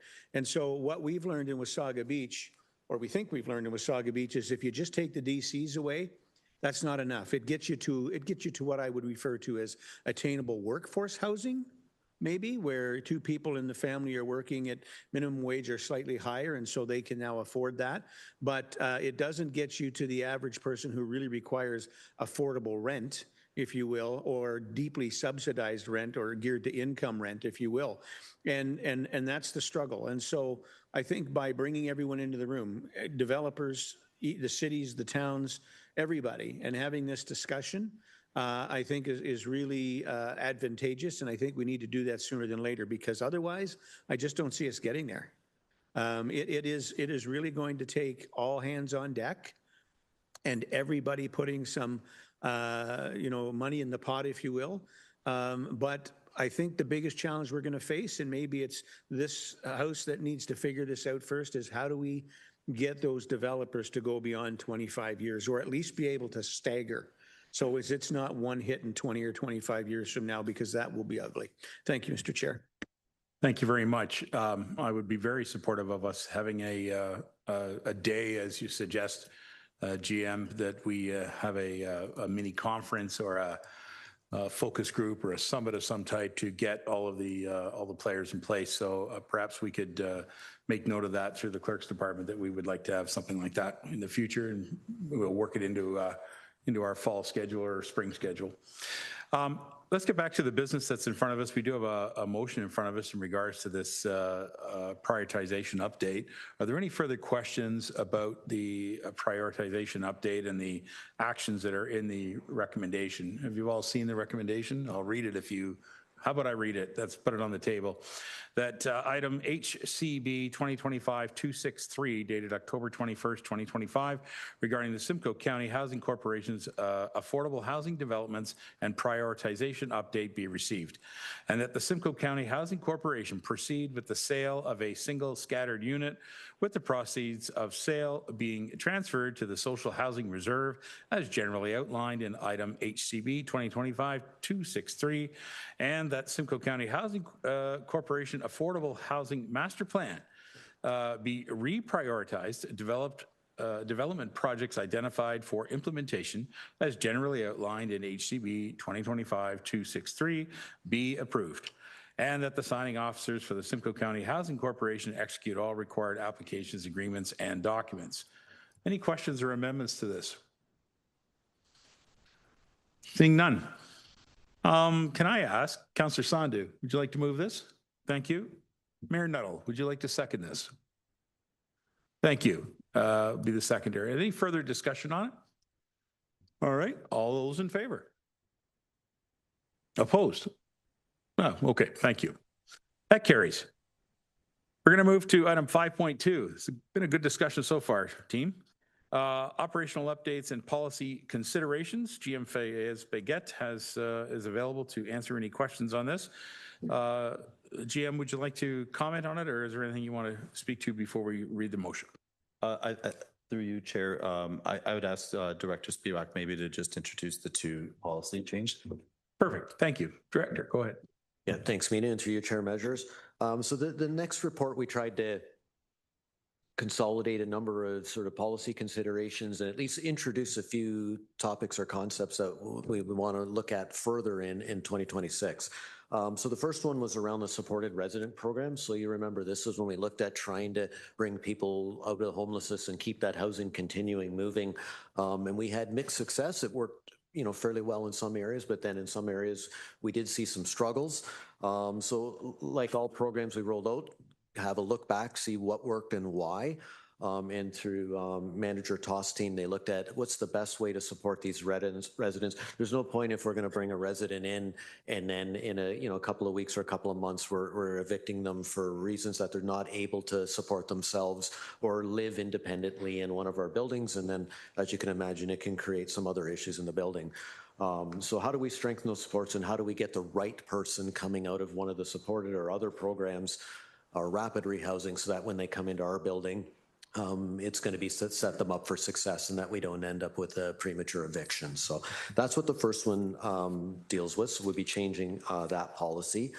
There was a note in there we just pointed out with the school board. So at our new Bradford building, as you've probably heard, we do have the Simcoe County District School Board as a partner in many of our buildings now. And in some of their life skills programs, we found why not hire one of their co-op students? Obviously, if the program is right in our building, there's no cost to us. It's a program that, basically is a free offering of labor, but then also at the same time, you're helping certainly an individual who could be struggling to get those basic life skills so that they can live independently for the rest. So that's been very successful down in Bradford. We did want to point that out, and something we may look at expanding to one of our Barrie buildings where we do have one of the learning centers nearby, again, one of our housing buildings, and then that participant is close, and it certainly keeps the transportation and everything else simple for that resident.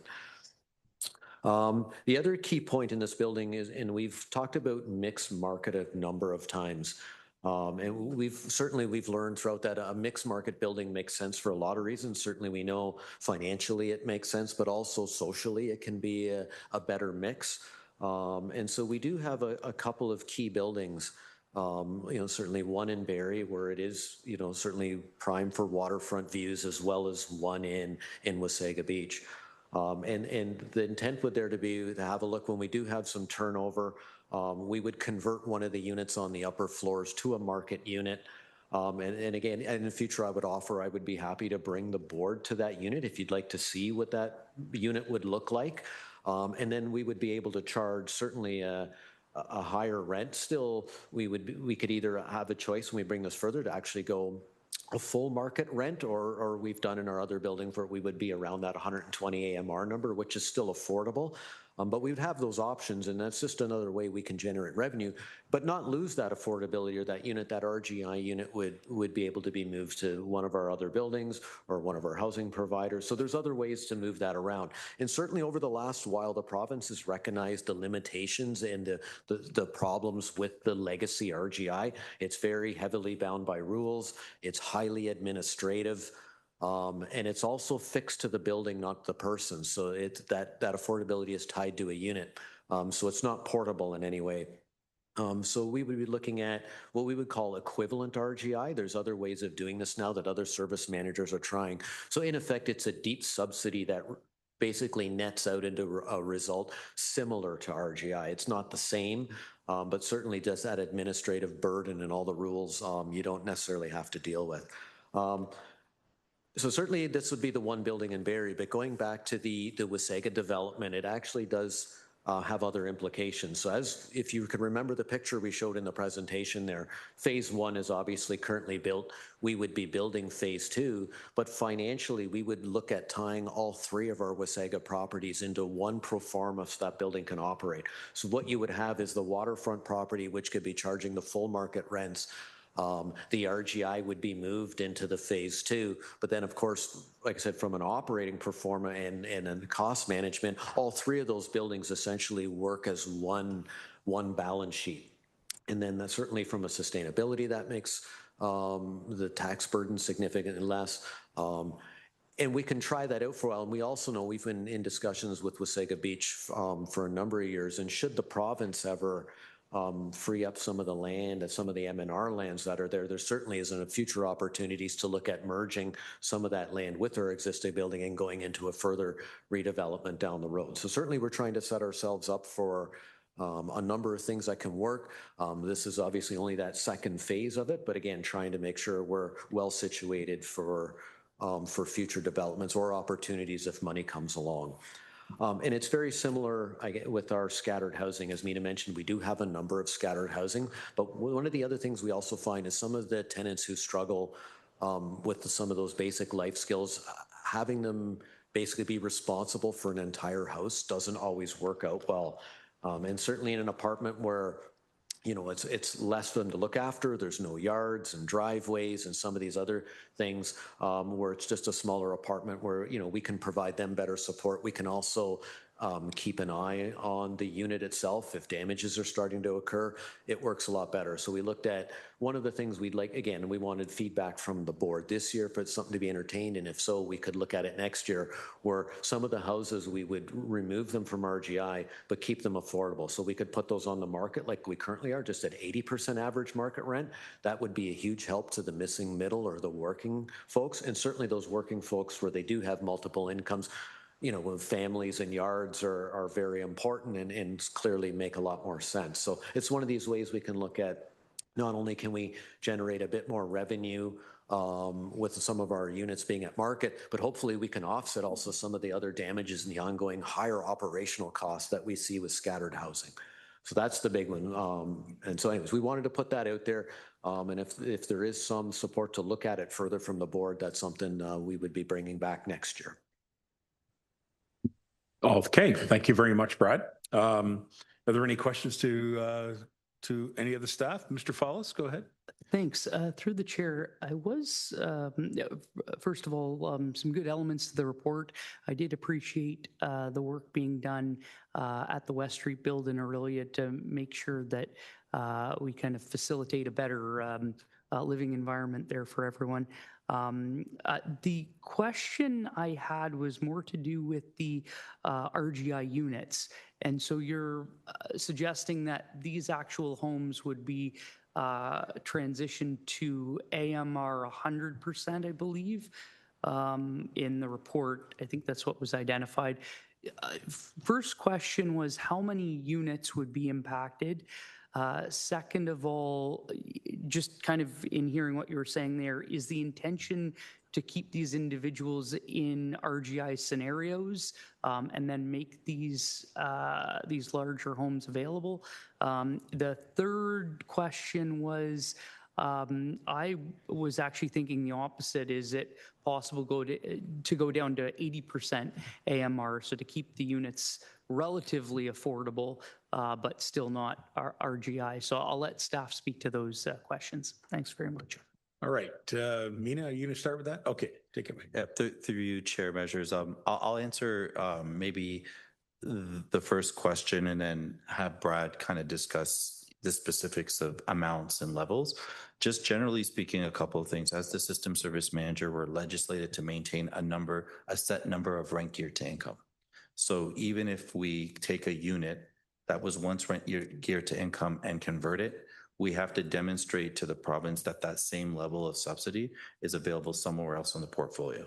So whether we fill it with a 80, 90, 100, 120 or market, no matter what, we have to replace that level of subsidy somewhere else in the portfolio.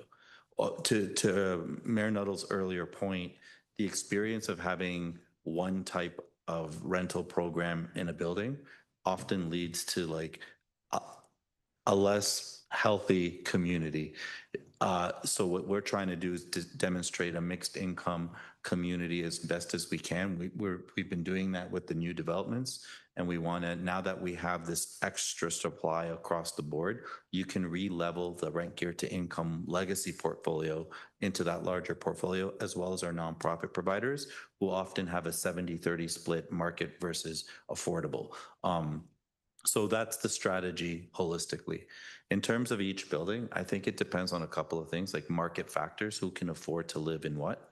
And we've been, if you look at our open.simcoe.ca, we track average market rent across the whole county, including the city of Aurelia and city of Barrie on a monthly basis, and we scrape data from everywhere. So that actually gives us a true understanding of what rents are, and then that helps us govern how much can we get versus how much people can afford. And of course, we don't want to add to the unaffordable crisis we're in, but we want to also be sustainable. So rent geared to income units, generally speaking, especially the single family homes, are very, very high cost to operate. And you'll see that year over year in the budget for Simcoe County Housing Corp. The maintenance of these units is expensive, and it's only growing as the stock ages. And we, in our strategies, are trying to keep those units online. So any way we can create new revenue opportunities to maintain the service level we're legislated to do, create more new affordable and mix the communities, I think you'll have a better, healthier community, more sustainable and affordable housing, and at a cost efficient approach. So that's just the first part. I think Brad can talk a bit about the specifics of the properties and what to do with them. Yeah, thanks. And through you, Chair Measures. Councillor Fells, there's quite a few, has it? But Diane, I was trying to get exact numbers, but certainly it'd be well over 100. It doesn't necessarily have to be all of them. We kind of look at some. Certainly where we would see it too is if we have a significant number of houses on a given street, it might make sense to break some of those up market so that you don't have an entire row of RGI, or is it such a higher concentration, again, trying to manage social issues and fit within the neighborhood. But certainly we would look at it where strategically does it make sense? Where is the need? What units? Some of these units are also coincidentally the ones that would be going through second suites. So again, on some of those ones, maybe it doesn't make sense if you're doing that one so maybe the houses that are staying whole make more sense to be the ones that flip into market. And then to your point of whether it's 80, 90, 100, that's something that we can always adjust or change as we need. Certainly, even a house, like even at 100 AMR, we would still be probably like 1,400 rent for a house, which is quite low. Yeah. Yeah. All right, go ahead. Thanks. Just a quick supplemental there. Just to try to get my head around this, you had mentioned there are 100, up to 100 single dwelling units that would go from basically this extreme affordability to AMR 100% or AMR 80%. So are you suggesting that you kind of alluded to it there with the requirements to ensure that those units be kept online, the deeply affordable units, the RGI units? Can you just explain that process, how that would work? So the intention would be to basically rent this house at X number of dollars. What would happen to the tenant presently in that home? Thanks. Yeah, through your Chair Measures, Go ahead. a couple of things can happen. One, if the tenant had a high ability to pay, it could just be a shallow rent supplement, in which case there's no change to the tenant. Typically, we would do something like that at attrition. And you're right. So all of those houses that are RGI are part of what we call our provincial mandated service level standards. So we do account for those to the province annually. So they can't disappear. They would just be moved to somewhere else. And traditionally, we try to keep them in the same community. The houses that we're talking here essentially would be the ones in the Midland area. Obviously, the ones in the Barrie area are already being sold. They're about half sold off. And obviously making a fairly significant contribution to the Rose Street build. I think we're around 30 or 32 of the 64 are sold currently. All right. Are we comfortable now? Thank you. Okay, thank you very much. If there's no further questions on the report, thank you very much, staff, for bringing this forward. Perhaps I can ask Councillor Follis and Councillor Cabral. Would you move and second this? Councillor Follis? Sure, I can ask someone else, no problem. Councillor Michael Smith and Councillor Cabral. Thank you very much. And if there's nothing further, I'll call the motion. All in favor? All right, thank you. Opposed? Thank you. All right, that carries. And for this committee, we are now at item number 6, which is other matters for consideration. Anybody got anything you want to bring up? No? All right. Thank you very much. So we're going to call for the adjournment then. So I'll go to Councillor Michael Smith once again and Councillor Rawson that the October 21st, 2025 meeting of the Simcoe County Housing Corporation Board be adjourned at 11:41 a.m. All those in favor? Thank you. Thank you, everybody. Have an awesome day.